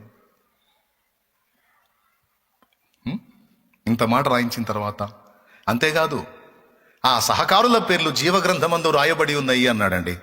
పరిచారకులారా, దేవుని సేవ చేసే దేవుని పాత్రలారా, మీ పేర్లు జీవగ్రంథమందు రాయబడి ఉన్నాయని ఫిలిప్పీ పత్రిక, ఒకసారి మీరు బైబిల్ తీయగలిగితే ఫిలిప్పీ పత్రిక ఒకసారి తీసుకోండి, నేను చూపిస్తాను. ఫిలిప్పీ పత్రిక 4వ అధ్యాయము 3వ వచనం చూడు. అవును, నిజమైన సహకారి ఆ స్త్రీలు క్లెమెంతుతోనూ నా ఇతర సహకారులతోనూ సువార్త పనిలో నాతో కూడా ప్రయాసపడిన వారు గనుక వారికి సహాయము చేయుమని నిన్ను వేడుకొనుచున్నాను. ఆ సహకారుల పేర్లు జీవగ్రంథమందు వ్రాయబడి ఉన్నవి. అబ్బా, దేవునికి స్తోత్రం కలుగును గాక. ప్రియమైన దేవుని పని సహకారులారా, దేవుని పరిచారకులారా, దేవుని కోసం మిమ్మల్ని మీరు అంకితం చేసుకున్న వారలారా, అప్పగించుకున్న వారలారా, నా తండ్రి సేవ చేస్తున్న బిడ్డలారా, మీరు పరిశుద్ధులకు చేసే సేవ సాక్షాత్తు యేసు శరీరమునకు చేస్తున్నారు. మీ పేర్లు జీవగ్రంథమందు రాయబడి ఉన్నవని దేవుడు వాక్యంలో రాయించాడు. మూడు సంగతులు గుర్తుపెట్టుకోండి. 4వ సంగతి తర్వాత చెప్తాను. మొదటి సంగతి ఏమిటంటే, మీరు చేసే సేవ, మీరు చేసే ఉపచారము, పరిశుద్ధుల కొరకు మీరు పడుతున్న కష్టాలు. రేపు మీటింగ్లో మనం చూస్తే ఈ పురుషోత్తపట్నం ఈ ఎంట్రన్స్ నుంచి రాజాపేట మీటింగ్ గ్రౌండ్ దాకా మొత్తం వరుసగా నిలబడి ఉంటారు ట్రాఫిక్ కంట్రోల్ చేసే బిడ్డలు. పగలు ఎండలో నిలబడతారు, రాత్రి 12-1 గంట దాకా నిలబడతారు. జరుగుతుంది ఒక సభ కాదు, 2 సభలు జరుగుతున్నాయి వారం భారీగా. శుక్రవారం ఆరాధన కూడా చిన్నది కాదు, ఆదివారం 2 ఆరాధనలు, కనీసం 3 ఘనమైన సభలు జరుగుతున్నాయి ఇక్కడ. దీనికి ఏర్పాట్లన్నీ కష్టపడతా ఉన్నారు, ఆహారం ఉండే దగ్గర నుంచి అన్ని విషయాల్లో. కాబట్టి ఇంతగా దేవుని కోసం ప్రయాసపడుతున్న మిమ్ములను మరచిపోవుటకు, మీ సేవను మరచిపోవుటకు ఆయన అన్యాయస్తుడు కాదు అని రాయించాడు.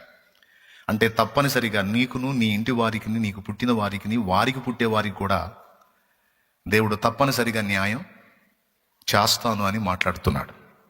Praise the lord. హల్లెలూయా. నాకు అసలు పిల్లలే లేరంటావా?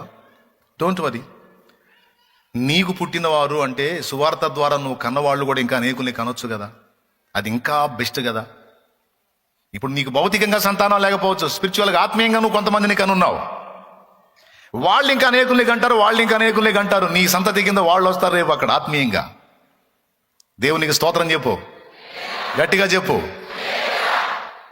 3 సంగతులు చెప్తున్నాను. మొట్టమొదటిది, నీవు పడిన ప్రయాస, నువ్వు చేసిన సేవ ఆయన మర్చిపోవడానికి అన్యాయస్తుడు కాదు, తప్పనిసరిగా ఆయన ఆ విషయాన్ని రాసుకుని ఉన్నాడు. మొదటిది. రెండవది, నీ పేరు జీవగ్రంథమందు రాయబడింది, అది స్థిరం అన్నాడు. దేవుని సన్నిధిని పరిచర్య చేసే వాళ్ళ పేరు ఎక్కడ రాయబడిందని చూపించాడు అక్కడ. రైట్. 2. మూడవది, మనం చేసే సేవ మనుషులకు కాదు, క్రీస్తు శరీరమునకు చేస్తున్నాం. ఎవరికి చేస్తున్నాం? జస్ట్ ఇటుపక్క పేజీ తిప్పండి, ఎఫ్ఎస్సి పత్రిక ఒక్కసారి చూడండి, 5వ అధ్యాయము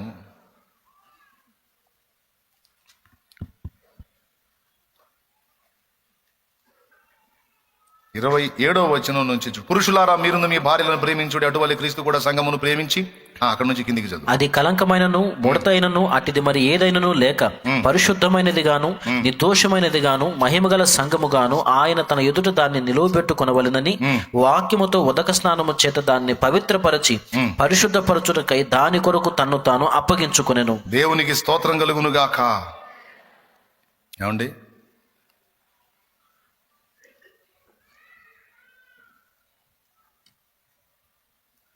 ఒక్కసారి చూడండి, చదువు. 23వ వచనం. క్రీస్తు సంఘమునకు శిరస్సై ఉన్నలాగున. రైట్, అదోకే. 1 కొరింథీ పత్రిక 12వ అధ్యాయము 12వ వచనం చూడండి. ఎలాగు శరీరము ఏకమై ఉన్నను అనేకమైన అవయములు కలిగి ఉన్నదో, ఎలాగు శరీరము యొక్క అవయములన్నీ అనేకములై ఉన్నను ఒక్క శరీరమై ఉన్నవో, అలాగే క్రీస్తు ఉన్నాడు. దేవునికి స్తోత్రం కలుగును గాక. ఏమండి, ఈ వచనం అంతా కూడా, ఈ అధ్యాయం అంతా కిందికి చదువుతూ ఉంటే మనందరినీ కలిపి క్రీస్తు శరీరం అంటాడు. చూడండి, 27వ వచనం చదువు నాయన. అటువలే మీరు క్రీస్తు యొక్క శరీరమై ఉండి.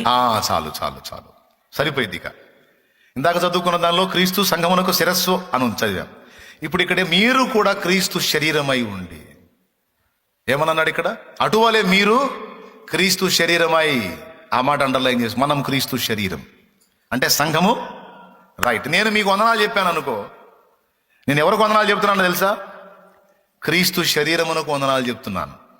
నేను మీకు పరిచర్య చేశాను అనుకో, ఎవరికి పరిచర్య చేశానో తెలుసా? సాక్షాత్తు యేసయ్యకే. రైట్.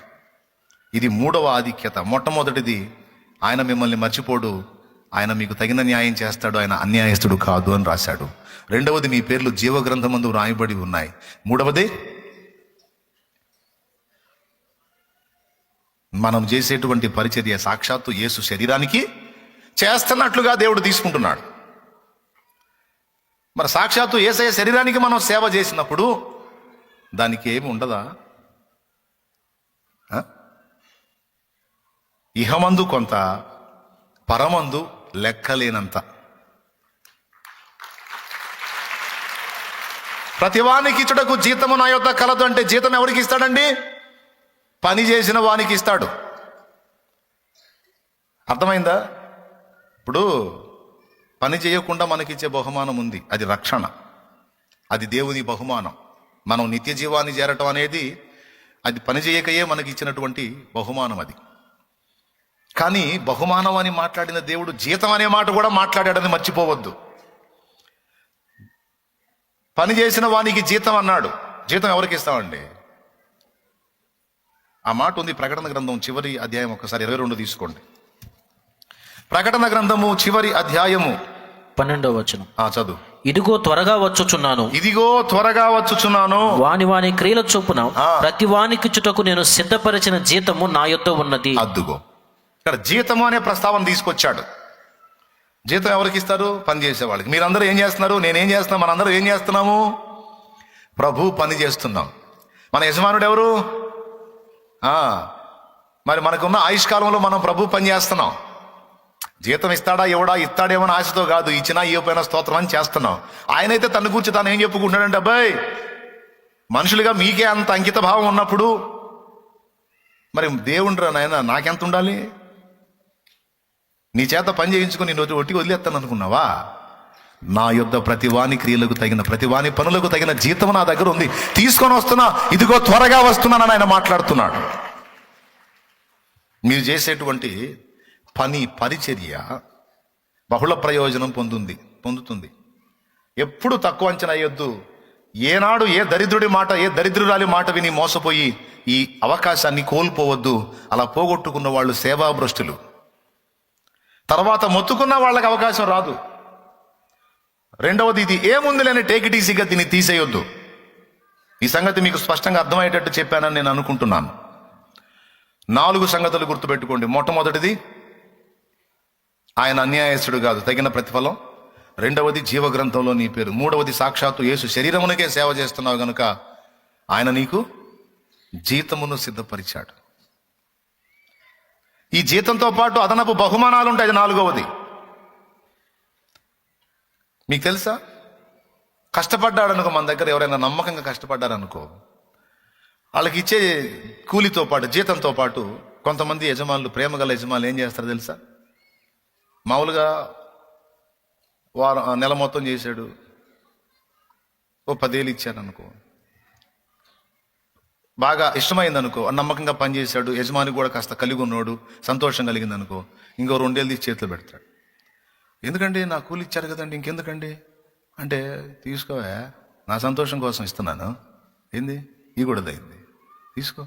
ఎందుకులేయా, పర్లేదులే తీసుకో, ఈ మాటని ఇంకా సంతోషపెట్టాను, ఇవి కూడా తీసుకో. భూమి మీద మనుషుల్లోనే కొంతమంది ఇలా ఉంటారా ఉండరా? ఎంతమంది ఒప్పుకుంటారు? మనుషులే ఇలా ఉన్నప్పుడు నా తండ్రి అన్యాయస్తుడా?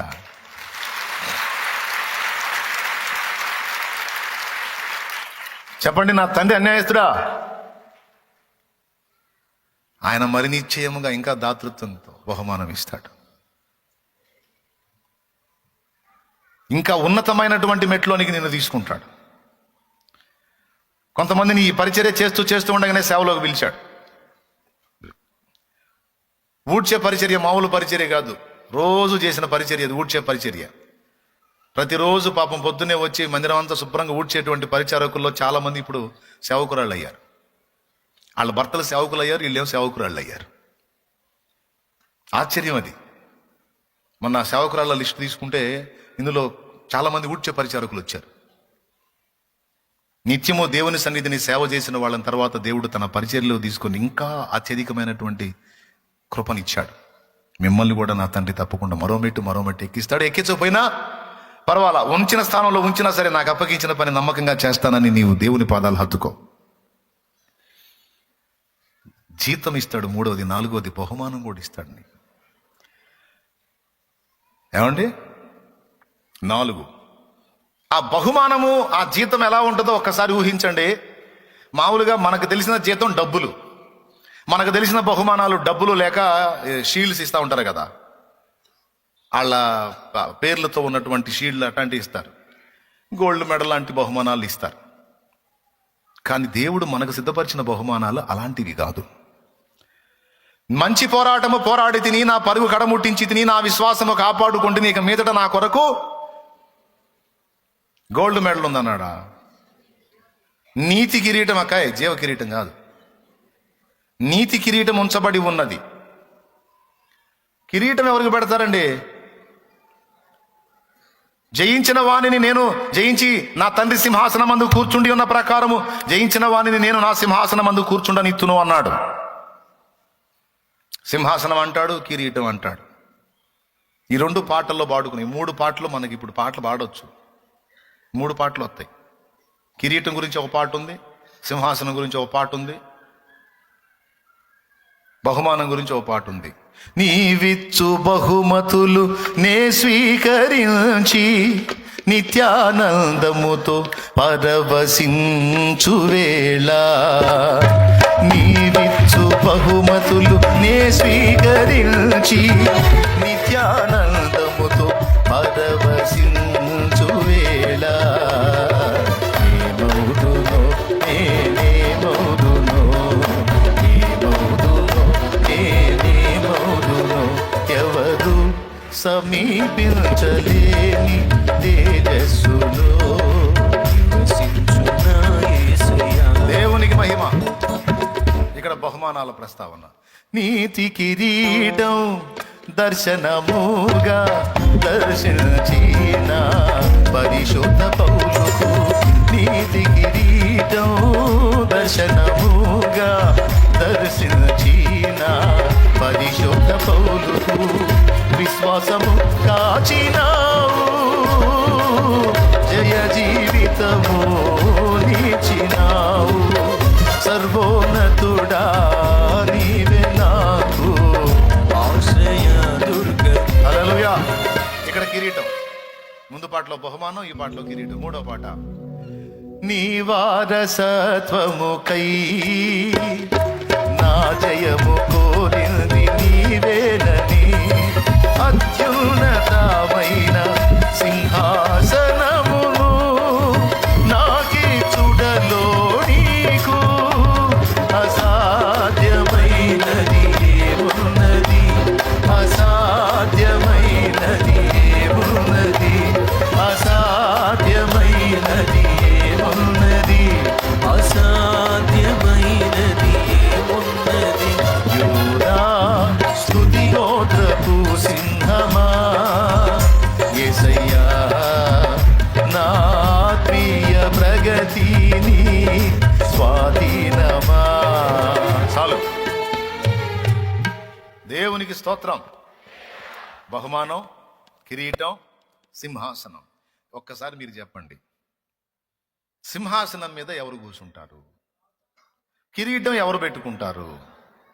రాజు సింహాసనం ఉంది, కిరీటం ఉందంటే ఖచ్చితంగా ఒకటి ఉండాలి. ఖచ్చితంగా ఒకటి ఉండాలి. ఏంటో తెలుసా? రాజ్యము. రాజ్యము. నా తండ్రి నాకు రాజ్యము నియమించినట్లు నాతో కూడా ప్రయాసపడిన మీకును నేను రాజ్యమును నియమించుచున్నాను. ప్రపంచ పునఃస్థితి స్థాపన యందు మీరు 12 సింహాసనముల మీద కూర్చొని నాతో పాటు పాలిస్తారు, ఇశ్రాయేలుకు తీర్పు తీరుస్తారు. ఎంతటి ఆధిక్యత అంటే, మనము దేవదూతలకు తీర్పు తీర్చుద్దామని మీరు ఎరుగరా అన్నాడు. దేవదూతలకే తీర్పు తీర్చే అంత ఆధిక్యత మట్టి పురుగైన మనిషికి. ఒక్కసారి ఊహించండి, సింహాసనం ఇచ్చినప్పుడు, కిరీటం ఇచ్చినప్పుడు రాజ్యం ఉంటుందా ఉండదా? ఏమయ్యా మీరు చెప్పండి, ఏమమ్మా మీరు చెప్పండి. రాజ్యం లేని కిరీటం ఏం చేసుకోను, నువ్వు రాజ్యం లేని సింహాసనం ఏం చేసుకోను. కిరీటం సింహాసనం అనేవి ఉన్నాయి అంటే రాజ్యము తప్పనిసరి. అందుకే తలాంతుల ఉపమానంలో, ఈ కొంచెములో నమ్మకంగా ఉంటివి గనుక 10 పట్టణముల మీద అధికారివై ఉండన్నాడు. హలో, నేను చెప్పేది కహాని కాదు, దేవుని వాక్య సత్యం. పరిచారకులారా, పరిచారకులంటారా, దేవుడు అన్యాయస్తుడు కాదు, మర్చిపోవద్దు. దేవుడు అన్యాయస్తుడు కాదు, మర్చిపోవద్దు. దేవుని సేవ చేయుట నిష్ఫలమని పొర్రపాటును కూడా అనుకోవద్దు. అది దరిద్రులు అనుకునే మాట. దేవుని సేవ చేయటం నిష్ఫలమని ఆధ్యాత్మిక దరిద్రులు అనుకునే మాట. దేవుని సేవ చేయుట, దేవుని సేవ దొరకుట గొప్ప భాగ్యం. ఓ భక్తుడు పాడాడు, సేవకుడ నీ భాగ్యమెంత గొప్పది, సేవ చేయు నీ బ్రతుకు ధన్యమైనది. సేవకుడ నీ భాగ్యమెంత గొప్పది, సేవ చేయు నీ బ్రతుకు ధన్యమైనది. సేవకుడ నీ భాగ్యమెంత గొప్పది, సేవ చేయు నీ బ్రతుకు ధన్యమైనది. బలవంతునిగా ఉండుమా, క్రీస్తు యేసు కృపతో నిండుమా. బలవంతునిగా ఉండుమా, క్రీస్తు యేసు కృపతో నిండుమా. సేవకుడ నీ భాగ్యమెంత గొప్పది, సేవ చేయు నీ బ్రతుకు ధన్యమైనది. స్తోత్రం. మాస్లమ్మణి గారు ఏం పాడాడో తెలుసా?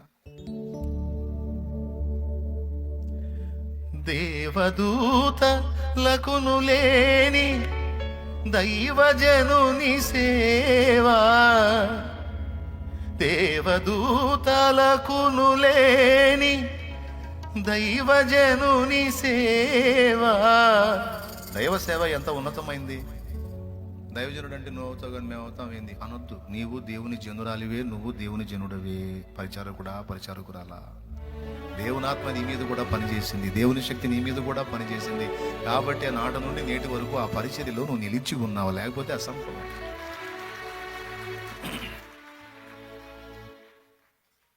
ఏమండి, ఈ పాట మీరు చదువుకున్నా వచ్చేస్తుంది చక్కగా. సందేశం వచ్చింది, అందులో మెసేజ్ ఉంది. మధుర మధుర మధుర సేవ యేసు ప్రభు సేవ, మధుర మధుర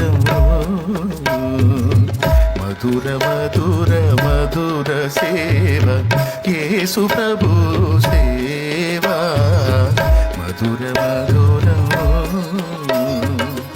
దేవదూతలకును లేని దైవజనుని సేవా, దేవసుతుని సంగ సేవ, దివ్యమౌ సువార్త సేవ, దివ్యమౌ సువార్త సేవ, మధుర మధుర మధుర సేవ యేసు ప్రభు సేవ, మధుర మధుర.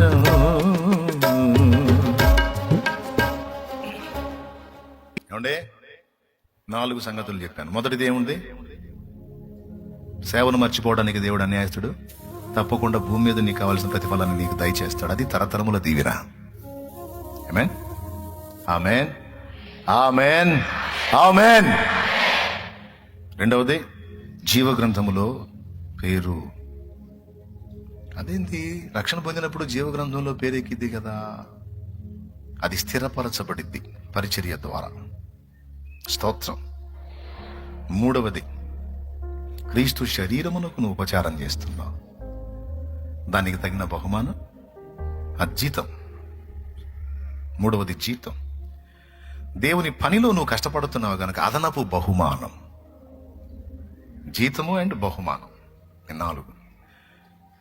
ఈ బహుమానం జీతం అన్న గోల్డ్ మెడల్ కాదు, అవన్నీ పరిశుద్ధుల కాళ్ళ కింద ఉంటాయి. రేపు అక్కడ పరిశుద్ధుల పాదముల కింద బంగారం ఉంటది.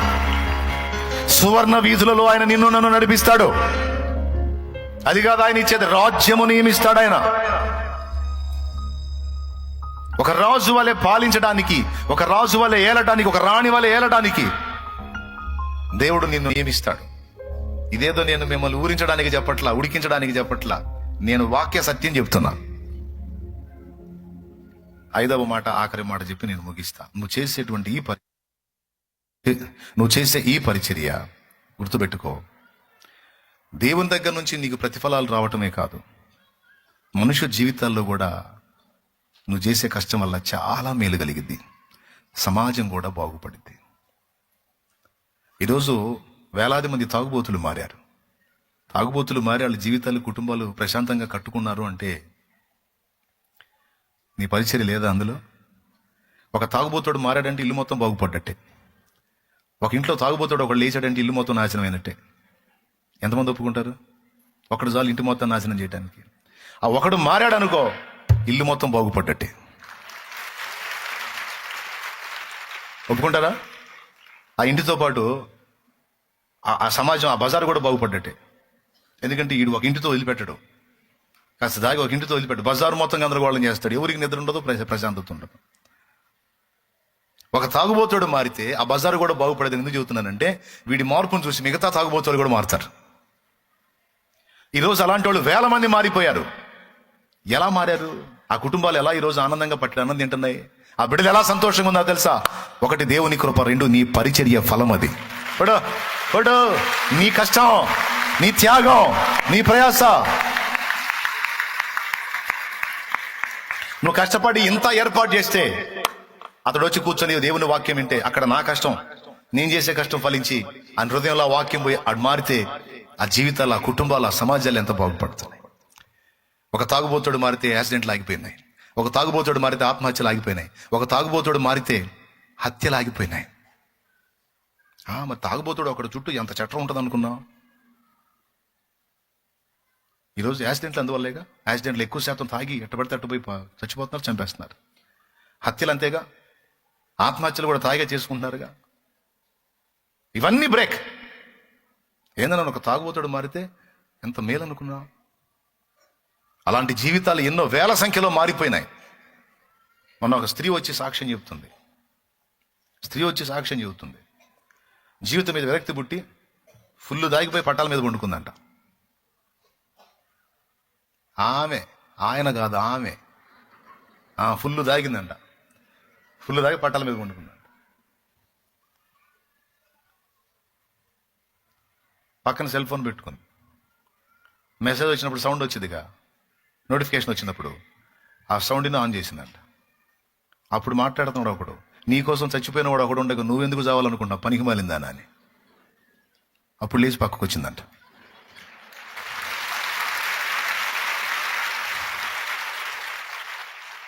దేవునికి స్తోత్రం కలుగును గాక. ఎవరో మీకు అర్థమై ఉంటుంది. ఇట్లాంటి మాట్లాడేవాడు ఒకడు ఉన్నాడు. ఏమండి, ఎవరతడు? పరిశుద్ధాత్ముడండి. నా శాలేం రాదంటారు, నాకు తెలుసు. మీరు నా నోటికి ఆ మాటలు సమయోచితంగా అందించేది ఆయనేగా. పరిశుద్ధాత్ముడండి. నా చేత ఈ మాట పలికించింది ఆయన. కరెక్ట్గా టైంకి ఆమె చెవికి అది చేరేటట్టు చేసింది ఆయన. అంత దాగిన మనిషి కూడా దిగి పక్కకు వచ్చి కూర్చుందంట. తర్వాత నాకు తెలియదు, వచ్చి చెప్పింది. ఆ వీడియో కూడా రికార్డ్ చేసి పెట్టారు. మళ్ళీ నమ్మరుగా మీరు, అందుకని. దేవునికి స్తోత్రం. అదిగో పిల్లారా, అది చూడండి.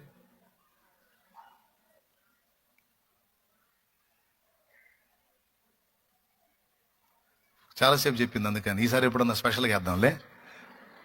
దేవునికి మహిమ కలుగును గాక. హల్లెలూయా. మరి తాగేవాళ్ళు పురుషులే కదా, స్త్రీలు కూడా ఉన్నారు. మనం చేసే సేవ ఎన్ని జీవితాలను గడుతుంది తెలుసా? ఎన్ని కుటుంబాలను గడుతుంది, ఎన్ని హత్యలను ఆపుతుంది, ఎన్ని ఆత్మహత్యలను ఆపుతుందో, ఎన్ని కుటుంబాల్లో రక్త కన్నీళ్ళని మాన్పిస్తుందో తెలుసా? దైవ సేవ అంటే అంత విలువైంది, సమాజానికి అంత మేలుకరమైంది, దేశానికి అంత క్షేమకరమైంది. అల్లాటప్ప అనుకున్నావు దేవుని సేవ అంటే? ఏ ఒక్కడు కూడా, ఎవ్వరు చేసే పని, ఏ ఒక్క పని కూడా ఆగటానికి లేదు. ఎవరి బాధ్యత వాళ్ళు నెరవేరు. అందరం కష్టపడితేనే అంత సేవ, అన్ని జీవితాల్లో వెలుగు. ఈరోజు ఇక్కడ కూర్చున్న వాళ్ళు చేతులు ఎత్తున్నాయా? తాగుబోతులు ఎవరన్నా మారుంటే, అన్నా నేను మంచి తాగుబోతున్నా, ఇప్పుడు తాగుండి వదిలేస్తే ఇట్లా కదిలిచ్చాడు చేతులు. అదిగో మహారాజులు కుటుంబాలను ఎంత ఏది ఇచ్చారో. ఇప్పుడు మారి చూడు, చక్కగా దేవుని సన్నిధిలో కూర్చొని హల్లెలూయా స్తోత్రం అంటున్నారు. వాళ్ళ కుటుంబాలు పట్టెడు అన్నం తింటున్నాయి. వాళ్ళ బిడ్డ పాపలు బాగున్నారు. వాళ్ళ కష్టార్జితం వాళ్ళ పిల్లలకే చెందుతుంది. ఇప్పుడు స్థలం కొనుక్కుంటున్నారు, ఇల్లు కట్టుకుంటున్నారు, పావుల బిడ్డ ఆర్థికంగా నిలదొక్కుంటున్నారు, 10 మందికి ఇచ్చే స్థితిలో ఉన్నారు ఈరోజు. ఇలాగ ఎన్ని కుటుంబాలు కట్టబడతాయో తెలుసా నీకు మనం చేసే సేవ? నువ్వు అనుకుంటా నేను ఈ అంట్లు తోమితే ఆత్మ రక్షించబడతాయని. మరి తినేవాడు ఏం తింటాడు? ముందు రక్షణ పొందాలంటే వాడు రావాలి, వచ్చినోడు తినాలి. తినడానికి ముందు కాస్త వాక్యం వినాలి. వాక్యం విన్న తర్వాత ఆకలి అయింది, కాస్త తినాలి. మరి నువ్వు పాత్ర గడకపోతే ఎందులో వండాలి? ప్లేట్ గడకపోతే ఎందులో పెట్టాలి? ఆ గంట గడకపోతే దేని పెట్టి వడ్డించాలి? కాబట్టి ఏ కోణంలో చూసినా ఏదో ఒక కోణంలో నీ పాత్ర అనేది అందులో ఖచ్చితంగా ఉంటుంది. ప్రతి వ్యక్తి సేవ చేసే ప్రతి వ్యక్తి ఎవ్వరు వేస్ట్ లేదో. దేవునికి స్తోత్రం. ఎన్ని వచ్చినాయి? ఇప్పుడు 5 వచ్చినాయి. 6వది కూడా చెప్తా, ఈ పనిలో పని. 6వది ఏంటో తెలుసా? ఈలాగున మీరు ఉపచారము చేయడం ద్వారా నన్ను ఆదుకుంటున్నారు. ఎవరిని ఆదుకుంటున్నారు? నన్ను ఆదుకుంటున్నారు. కొండెక్కాడు మోషే, అయిపోయింది, ఇంక నేను ముగిస్తున్నా, మళ్ళీ మీరు టెన్షన్ పడొద్దు. మళ్ళీ మొదలు పెట్టాడు బాబోయ్ అని. నాకు మెంటాలిటీ తెలుసు, మనుషుల సైకాలజీ తెలుసు, నాకు సరికి ఎంతో కూడా తెలుసు. కాబట్టి ఇప్పుడు టైం ఎంతో కూడా తెలుసు. దేవునికి స్తోత్రం. హల్లెలూయా. కాబట్టి మిమ్మల్ని ఇబ్బంది పెట్టను. నిర్గమాకాండం 17వ అధ్యాయం 8వ వచనం జస్ట్ ఇంటికి వెళ్ళి చదువుకుందు కానీ రాసుకో, రిఫరెన్స్ గుర్తంతే. అమాలేకీయులు ఇశ్రాయేలు మీద యుద్ధానికి వచ్చినప్పుడు యెహోషువతో చెప్పాడు, యెహోషువ మన కొరకు మనుషులను సమకూర్చుకొని నువ్వు అమాలేకీయులతో యుద్ధం చేయము, నేను దేవుని కర్ర చేత పట్టుకొని కొండ ఎక్కుతాను అని చెప్పి మోషే చెప్పి వెళ్ళి కొండ ఎక్కాడు. మోషే ఆ చేతి కర్రను తీసుకొని అలా 2 చేతులతో ఎత్తి పట్టుకున్నాడు. మోషే చేతులు ఎత్తి పట్టుకున్నప్పుడు ఇశ్రాయేలు గెలిచారు, చేతులు బరువెక్కి. చూడండి 11వ వచనం. మోషే తన చెయ్యి పైకెత్తినప్పుడు ఇశ్రాయేలీయులు గెలిచిరి, మోషే తన చెయ్యి దింపినప్పుడు అమాలేకీయులు గెలిచిరి. అంటే చేతులు పైకెత్తినప్పుడేమో ఇశ్రాయేలీయులు గెలిచారు, ఆ చెయ్యి బరువెక్కి దించినప్పుడేమో అమాలేకీయులు అంటే శత్రువులు గెలిచారు.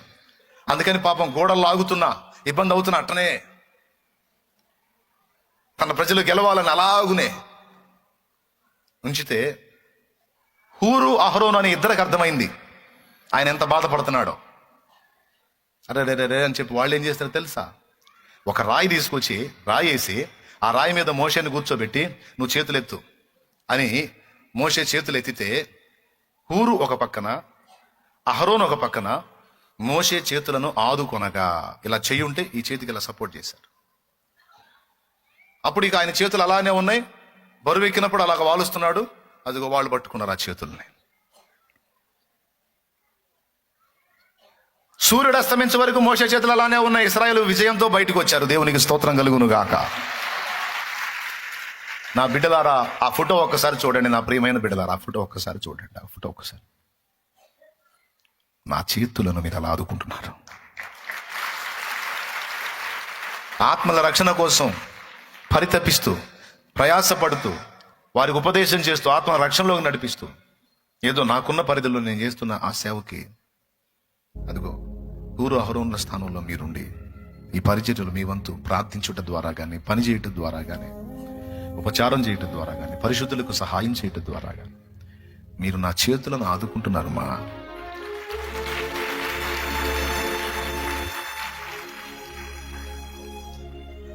ఏం చేస్తున్నారు తెలుసా? నా చేతులను ఆదుకుంటున్నారయ్యా.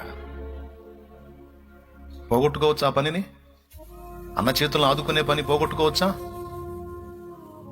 ప్రాణమైన వదలొచ్చు, కానీ అన్న చేతులను ఆదుకునే పని పోగొట్టుకోకూడదు. అయ్యో నేను అన్నకి అందుబాటులో ఉండి అన్నకి సహకారిగా ఉంటే అన్న చేతులు ఆదుకున్న వాడిని అవుతాను, ఆదుకున్న దాన్ని అవుతాను.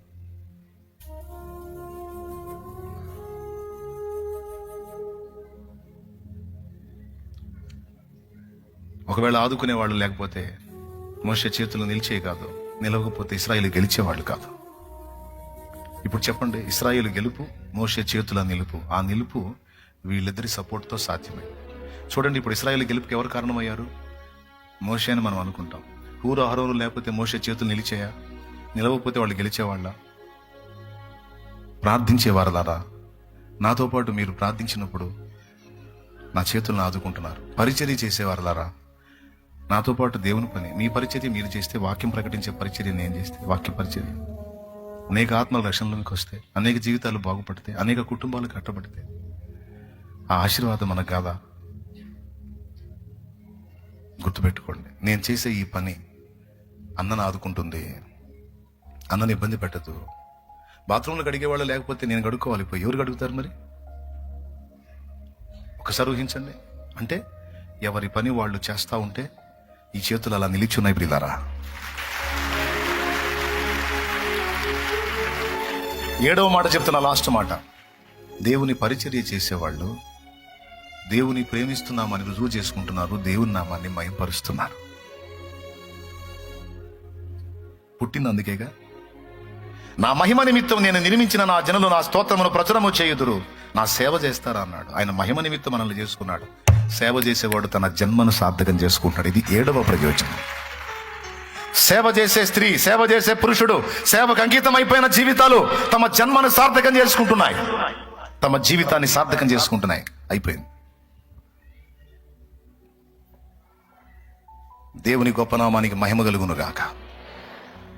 లేకపోతే సార్థకత లేదు బ్రతుక్కి. ఎవరి పరిధిలో వాళ్ళు. కొంతమంది వచ్చి శారీరకంగా ఇక్కడ పని చేయకపోయినా వాళ్ళ కష్టార్జితంలో నుండి కొంత సహాయం పంపిస్తూ ఈ పరిచర్య రన్ అవ్వడానికి తోడ్పాటు అందిస్తున్నారు. వారి సేవ వారిది, వారి సేవ వారిది. కొంతమంది కొన్ని అధికారాల్లో ఉండి పరిచర్యకు విఘాతం కలిగినప్పుడు దాని నుండి పరిచర్యను కాపాడుతూ ఉన్నారు. వారి పరిచర్య వారిది. కొంతమంది ప్రార్థించే గుంపులుగా ఉండి మానక మొర్ర పెడుతూ పరిచర్యను ఆదుకుంటున్నారు. వారి పరిచర్య వారిది. అలాగ కొంతమంది అనేక రకాల పనులు చేస్తూ వారి పరిచర్య వారు చేస్తున్నారు. అది వారి పని వారిది. ఈ విధంగా ఎవరికి తగిన విధంగా వారు దేవుని పని చేస్తున్నారు. ఈ పనిలో నీకు ఒక దెబ్బ తగిలినా, ఈ పనిలో నీకు ఒక బలహీనత కలిగినా, ఇది సినిమా కోసమో, పెళ్లి కోసమో, పెటాకుల కోసమో, లేకపోతే డ్యాన్స్ పార్టీల కోసమో అయిన దెబ్బలో, అయిన బాధలో, అయిన సమస్యలో, అయిన బలహీనతలో కాదు. ఇవి దైవ సేవలో దొరికిన భాగ్యాలు.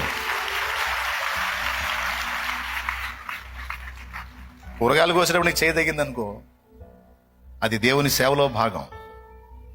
దేవునికి స్తోత్రం. మామూలుగా పిచ్చి పనులు చేసినప్పుడు చాలాసార్లు చేతులు కోసుకున్నాం, కానీ ఇది దేవుని సేవలో తెగింది. దీనికి ప్రతిఫలం ఉంటుంది.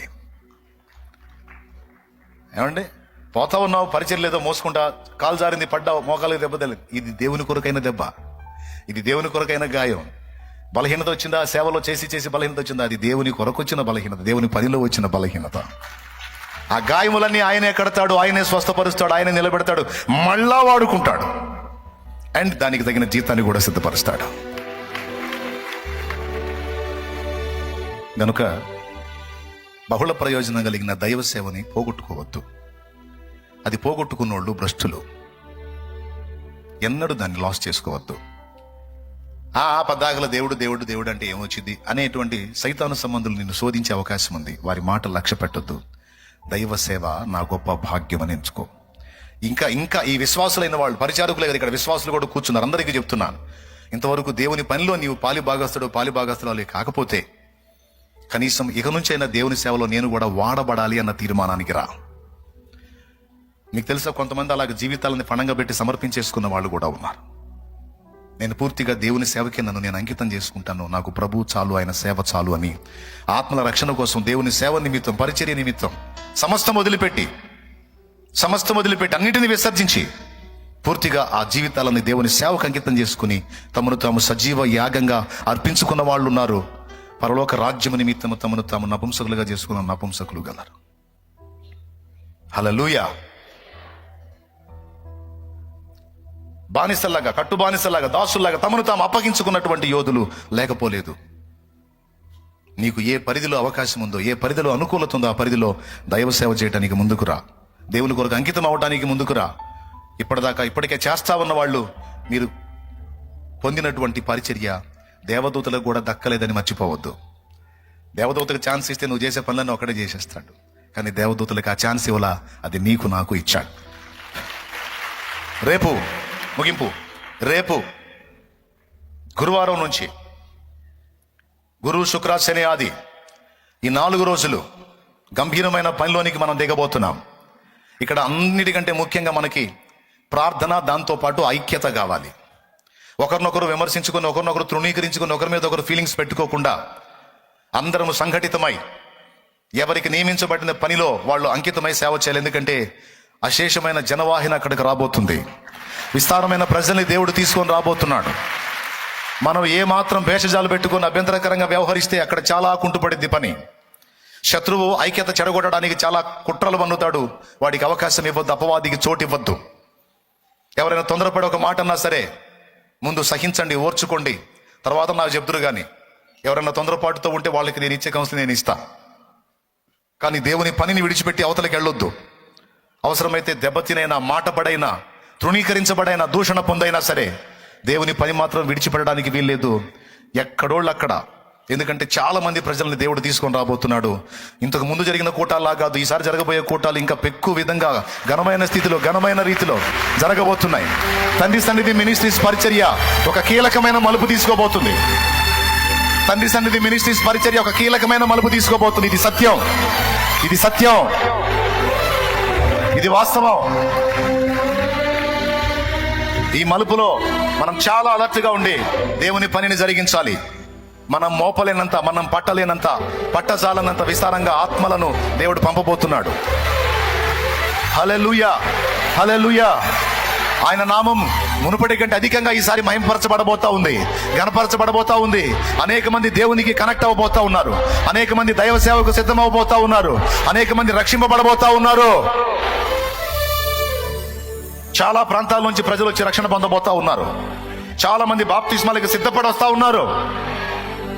ఈ కార్యాలన్నీ జరగబోతున్నాయి. కాబట్టి చాలా మెళకువగా ఉండి మీకు కేటాయించబడినటువంటి స్థానాల్లో, కేటాయించబడిన పనుల్లో నమ్మకంగా ప్రయాసపడండి. మనం ఈరోజు ఎలాగైతే ఇలా కూడుకొని ఈ విషయాలు, ఈ హెచ్చరికలు, ఈ సంతోషకరమైన సంగతులు మనం మాట్లాడుకున్నామో, కూటాలు అయిపోయిన తర్వాత కూడా మళ్ళా మనమందరం ప్రేమ విందులో కూర్చోవాలి. ఇలాగా ప్రభు మహిమార్థమై జరిగించేటువంటి కూటంలో, విజయోత్సవంలో, జయోత్సవంలో మళ్ళా మనందరం కూర్చోవాలి. ఇలాగ పరిచారకులారా కూర్చొని పండగ చేసుకోవాలి. ఆమేన్ అనలేదు అన్నారా? ఆమేన్, ఆమేన్. అది అబ్రహాము క్రొవ్విన వాటిలో కొన్నిటిని వధించి దేవునికి ఆహారం పెట్టినట్టు మనం ఆ విజయోత్సవంలో అందరం సంతోషించి పాలు పంపులు పొందినట్లు అందరం ఇప్పుడు దేవుని పనికి నడుం కడదాం. పరిచర్యలు ఎవరైనా బ్రేక్ అయి ఉంటే పిచ్చి పిచ్చి ఆలోచనతో వచ్చి కలిసిపోండి, వచ్చి లైన్లోకి వచ్చేసేయండి, ఒకరితో ఒకరు కలవండి, ఒకరినొకరు హత్తుకోండి. మన ముందున్న ఈ పెద్ద పనిని దేవుని ఆత్మ సహాయంతో మనం పూనుకొని జరిగించాలి. దేవునికి ఈ ఈ ఈ 3 రోజులు ప్రేయర్ చేయండి.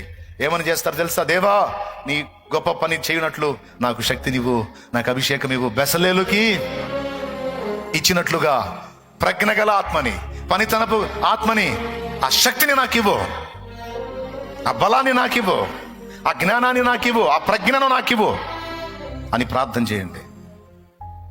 ఆ 4 దినాలు కూడా అక్కడ ఎలాంటి ప్రతికూలత ఏర్పడకుండా, నీళ్ల దగ్గర నుంచి, ఆహారం దగ్గర నుంచి అన్ని క్షేమంగా ఉండేటట్టు, అగ్ని ప్రమాదాలు జరగకుండా, విద్యుత్ షార్ట్ సర్క్యూట్స్ కాకుండా, మార్గాల్లో ప్రమాదాలు జరగకుండా అన్నిటి కోసం ప్రార్థన చేయండి. ఆఖరికి పారిశుద్ధ్య విషయాల్లో కూడా నీట్గా ఉండేటట్టు ప్రతి విషయంలో నడుం కట్టండి. ఇంకా కొన్ని చోట్ల అక్కడక్కడ ముళ్ళు ఉన్నాయి. నిన్న నేను చూపించాను అజయ్కి.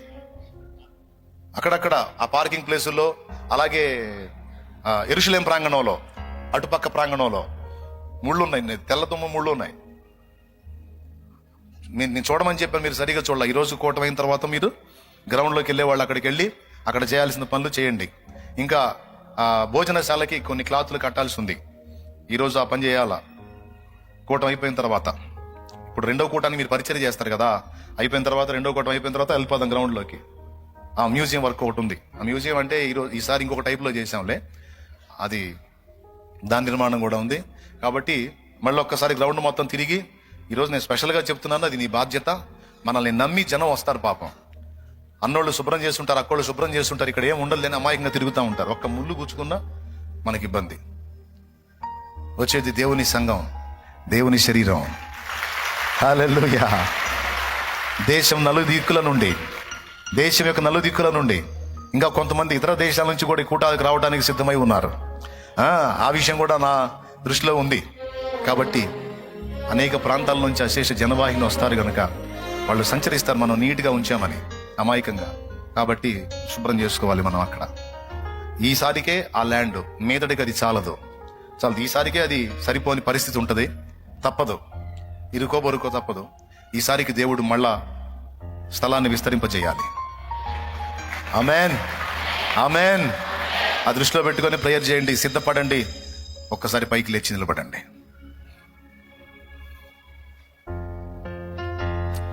దేవుని సేవ చేయటం నిష్ఫలం అనుకుంటున్నావా? యెహోవా సేవ చేయటం నిష్ఫలమని నీవు అనుకునుచున్నావా? మలాకి గ్రంథంలో ఉంది ఈ మాట. ఆయన సన్నిధిని దుఃఖాక్రాంతులు నిలిచుండట కేవలం వ్యర్థమని మీరు అనుకొనుచున్నారా అని దేవుడు క్వశ్చన్ చేశాడు. ఎన్నడూ అనుకోవద్దు మనం దేవుని సేవ నిష్ఫలమని. అది తరతరాల ఆశీర్వాదానికి కారణం. ఎందుకంటే ఆయన అన్యాయస్తుడు కాదు. జీవగ్రంథంలో నీ పేరు లిఖించున్నాడు. నువ్వు క్రీస్తు శరీరమునకు సేవ చేస్తున్నావు. నీకు జీతం ఉంది, బహుమానాలు ఉన్నాయి. అందరము కూడా పైకి లేచి నిలబడి ప్రార్థన చేద్దాం. ఆగుతల్లి, ప్రార్థన చేద్దాం. పరిశుద్ధ ప్రభువా, నీకు వందనాలు, వందనాలు, వందనాలు. అందరం స్తోత్రాలు చెల్లించుదాం. స్తోత్రం, స్తోత్రం, స్తోత్రం. నా తండ్రి, ఈ రోజు నాతో మాట్లాడినందుకు నీకు వందనాలు. అయ్యా, సేవని కోల్పోయిన వాళ్ళని కూడా తీసుకొని రా ప్రభువా. సేవని పోగొట్టుకొని జారిపోయిన వాళ్ళని కూడా తీసుకొని రా ప్రభువా. అయ్యా, సేవని లాస్ చేసుకొని దాటిపోయిన వాళ్ళని కూడా తీసుకొని రా ప్రభు. ఈలగొట్టి పిలో పరిచారకులు అంటారు, మొత్తం సమకూడాలి. ఇంతవరకు కొన్నిసార్లు నీ సేవను అశ్రద్ధగా చేశాం, నీ పనిని నిర్లక్ష్యంగా చేశాం, ఏముందిలే అనుకుని టేక్ ఇట్ ఈజీగా తీసుకున్నాం. ఈ రోజు మా కళ్ళు వెలిగించావు, వాస్తవాలు మా దృష్టిలోకి తీసుకొచ్చావు, దాని యొక్క విలువను, దాని యొక్క గొప్పతనాన్ని, దాని యొక్క ఆధిక్యతను మా దృష్టికి తీసుకొచ్చావు. నీకు వందనాలు, వందనాలు, వందనాలు, వందనాలు, వందనాలు, స్తోత్రాలు. బహు స్పష్టంగా మాతో మాట్లాడిన విధానం కొరకు కృతజ్ఞతలు చెల్లిస్తున్నాం. ఇదిగో మేము నడుం కడుతున్నాం ప్రభా నీ పని కొరకు. ఓ తండ్రి, నేను కూడా భాగ్యాన్ని పొందుకుంటాను, నేను కూడా నీ సేవ చేస్తాను, నేను కూడా పరిశుద్ధులకు ఉపచారం చేస్తాను. నేను కూడా ఆత్మరక్షణ కొరకు కష్టపడతాను. నన్ను బలపరచు, నాకు ఆ ప్రజ్ఞ గల ఆత్మనివ్వు, ఆ శక్తినివ్వు, ఆ అభిషేకం ఇవ్వు. నేను వదిలిపెట్టను, నీ పరిచయం వదిలిపెట్టను. నన్ను బలపరచు, నన్ను బలపరచు. ఈరోజు విన్న ఈ మాటలన్నీ నా హృదయంలో స్థిరపరచు. మా ముందున్న ఈ గొప్ప పనికి మేము పూనుకుంటున్నాం. మాకు శక్తి చాలదు ప్రభువా, నీ శక్తి కావాలి ప్రభువా, నీ బలము కావాలి. ఓ నీవు తోడుకొని రాబోతున్న అశేష జనవాహిని కంట్రోల్ చేయడానికి, వారికి ఆహారం పెట్టడానికి, ఉపదేశం చేయడానికి, వారిని కట్టడి చేయడానికి, వారికి కొదువ లేకుండా నీ వసతులు ఏర్పాటు చేయడానికి మాకు బలము చాలదు, శక్తి చాలదు. దేవా నువ్వు దిగిరా, దేవా నువ్వు పురుకో, దేవా నువ్వు అభిషేకించు. వాక్య పరిచర్య చేసే వాళ్ళని అభిషేకించు, పరిచర్య చేసే వాళ్ళని అభిషేకించు, పరిచారకులను అభిషేకించు, పరిచారకులను అభిషేకించు. పనితనపు జ్ఞానము, ప్రజ్ఞ గల ఆత్మ యేసు నామములో దిగివచ్చును గాక, మా మీదికి దిగును గాక. బలమైన కార్యములు, విజయోత్సవముతో మేము మళ్ళా నిన్ను మయంపరచుకోవడానికి బలమైన కార్యములు జరిగించు. విస్తారమైన ఆత్మరక్షణ కార్యము జరిగించు. అనేక మంది సేవకు తీర్మానం చేసే కార్యములు జరిగించు. అనేక మంది సువార్థికులుగా తయారయ్యే కార్యము జరిగించు. అనేక మందిని భక్తికి, ఆత్మీయతకు రేపే కార్యము జరిగించు. అనేక మందిని తిరిగి నీకు కనెక్ట్ చేసే కార్యము జరిగించు. దారి తప్పినటువంటి గొర్రెలను, పడిపోయిన దావీదు గుడారాలను తిరిగి కట్టుటకు కృపనివ్వు. కృతజ్ఞతాస్తుతులు చెల్లిస్తూ మా మార్గాలన్నిట తోడై ఉండి నీవే నీ కాపుదల పెట్టమని స్తుతియు, మహిమయు, ఘనతయు, ప్రభావం మీకే చెల్లిస్తూ ఇక్కడ ఉన్న ఈ బిడ్డలందరినీ దీవించు. లైవ్ ద్వారా, జూమ్ ద్వారా వచ్చి ఈ సంగతులన్నీ విన్న అనేక మంది బిడ్డలు, వారిని కూడా ఆశీర్వదించు. కృపాక్షేమాన్ని కలిగించి మా ఈ గొప్ప పనిలో నీవే తోడై ఉండి నడిపించమని యేసు గొప్ప నామములో ప్రార్థించి స్తుతించి పొంది ఉన్నాము తండ్రి. మన తండ్రి అయిన దేవుని ప్రేమ, ఆయన ప్రియ కుమారుడు, మనందరి ప్రాణప్రియుడైన యేసయ్య శాశ్వత నిత్య కృప, పరిశుద్ధాత్మతోడి మనోహర దివ్య సహవాసం, సమాధానం సమకూడిన మనకు సకల పరిశుద్ధులకు, సార్వత్రిక సంఘమంతటికి సదా తోడే మనందరూ నిత్యత్వంలో చేరు పర్యంతం మనల్ని నడిపించును గాక. ప్రభు రక్తమునకు జయం, ప్రభు రక్తమునకు జయం. ప్రభు యేసు నామమునకే సంపూర్ణ విజయం కలుగును గాక. ఆమేన్. హల్లెలూయా, హల్లెలూయా, హల్లెలూయా.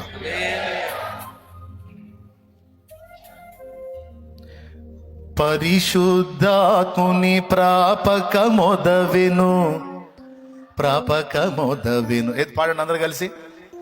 వరుడగు యేసుకు వధువుగా మారితి. పాడతారా? పరిశుద్ధాత్ముని ప్రాపకమొదవెను, ప్రాపకమొదవెను. వరుడగు క్రీస్తుకు వధువుగా మారితి, వధువుగా మారితి. పరిశుద్ధాత్ముని ప్రాపకమొదవెను, ప్రాపకమొదవెను. వరుడకు యేసుని వధువుగా మారితి, వధువుగా మారితి. పరిశుద్ధుడు నన్ను సాక్షిగా పిలిచెను, పరిశుద్ధుడు నిన్ను సాక్షిగా పిలిచెను. జయమని పాడెదము, నా విజయము పాడెదము. జయమని పాడెదము, నా విజయము పాడెదను.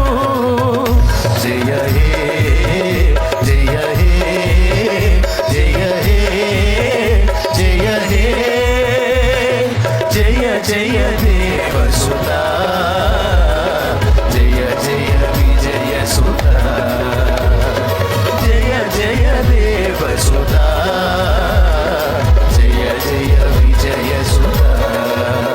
జయ హే, జయ హే, జయ హే, జయ హే, జయ హే, జయ హే, జయ హే, జయ హే, జయ హే, జయ హే, జయ హే, జయ హే. జయ జయ దేవసుతా, జయ జయ విజయ సుతా, జయ జయ దేవసుతా, జయ జయ విజయ సుతా. దేవునికి మహిమ. ప్రియమైన పరిచారకులారా, ఇంకొక మాట కూడా, దేవుడిచ్చే ఆధిక్యత ఏంటో తెలుసా? దేవుని సన్నిధిలో పరిచర్య చేసే నువ్వు, దేవుని సేవకురాలిగా, సేవకుడిగా ఉన్న నువ్వు, రోగుల మీద నువ్వు తాకినప్పుడు స్వస్థత కలిగిద్ది. రోగులను నువ్వు స్పర్శించినప్పుడు బాగుపడతారమ్మా. నీకు తెలుసా సంగతి? నువ్వు దేవుని పాత్రవి, దేవుని పరిచారకుడి, పరిచారకురాలివి. నీవు అడుగుపెట్టి ఇల్లు ఆశీర్వదించబడిద్ది. ఎందుకంటే నువ్వు దేవుని సన్నిధిని సేవకురాలుగా ఉన్నావు. నువ్వు ప్రార్థించినప్పుడు జవాబు వచ్చింది. ఎందుకంటే దేవుడు నీకు ఆ ఘనతనిచ్చాడు. ఏందనుకున్నావు దేవుని పరిచర్య అంటే? మరి సామాన్యమైన విషయం అనుకున్నావా? నేను చెప్పింది జరిగిద్దో లేదో చూడు. నువ్వు విశ్వాసంతో ప్రార్థన చేయి, రోగి మీద చేతులుంచును, స్వస్థత కలిగిద్ది, విడుదల వచ్చింది. ఆ ఆధిక్యత దేవుడు నీకు ఇచ్చి నువ్వు అడుగుపెట్టి ఇల్లు ఆశీర్వదించబడింది. నువ్వు పోతా ఎవరైనా బాధలో ఉన్న వ్యక్తిని చూసి ప్రభువా నువ్వు అలా అనుకొని వెళ్ళావంటే ఆ వ్యక్తి కార్యం జరిగింది. గొడ్రాండ్ర గర్భములు దేవుడు ముట్టాడు నువ్వు తాకినప్పుడు. నువ్వు అడుగును మనస్ఫూర్తిగా, ప్రభా ఈ బిడ్డకి కృపనివ్వని అడుగు, దేవుడు ఆమేన్ అంటాడు. నీ మాటకి విలువిస్తాడు ఆయన. ఎప్పుడు కూడా దేవుని సేవను తక్కువ అంచనా వేయొద్దు, దేవుని పనిని తక్కువ అంచనా వేయద్దు. జాగ్రత్త, ఆ కృపలన్నీ నీకు దొరుకుతాయి. ఆమేన్. God bless you. దేవుని కృప మీ అందరికీ తోడై ఉండును గాక, మనందరికీ తోడై ఉండును గాక. ఆమేన్. రెండో కూటంలో మీ పరిచర్య చేసుకున్న తర్వాత మీటింగ్ గ్రౌండ్కి వెళ్ళి మనం ఈరోజు ఆ పరిచర్య అంతా కూడా కంప్లీట్ చేసుకుందాం. ఒకసారి అన్ని చెక్ చేసుకుందాం. Amen. Right. God bless you. Live లో జూమ్ లో ఉన్న బిడ్డలకు వందనాలు. కొంచెం సమయంలో మళ్ళీ రెండో ఆరాధన ప్రారంభం అయింది. ఈ కాసేపు కొంచెం మీ పరిచర్యలోకి వెళ్ళిపోండి. బాప్తిస్మం 4 రోజుల్లో ఎప్పుడు ఇస్తామో తెలియదు. రమ్మను. ఎందుకు చెబితే ఆ రోజు రావాలనే.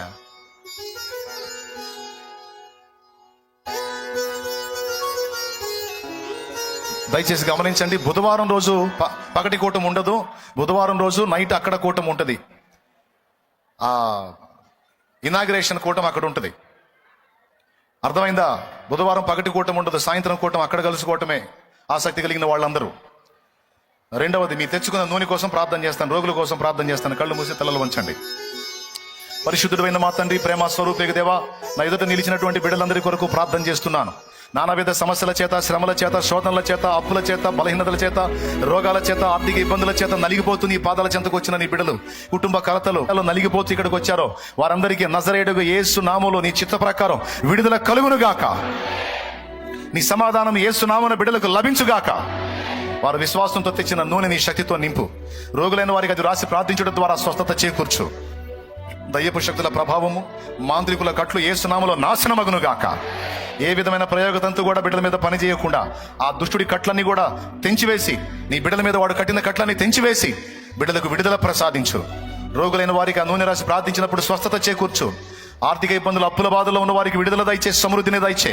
శరీర రోగాలు అవి ఏ విధమైన వ్యాధులైనా కావచ్చు, యేసు నామములో స్వస్థత, స్వస్థత, స్వస్థత, స్వస్థత, స్వస్థత, విడుదల కలుగునుగాక. బాగుపడుదురుగాక.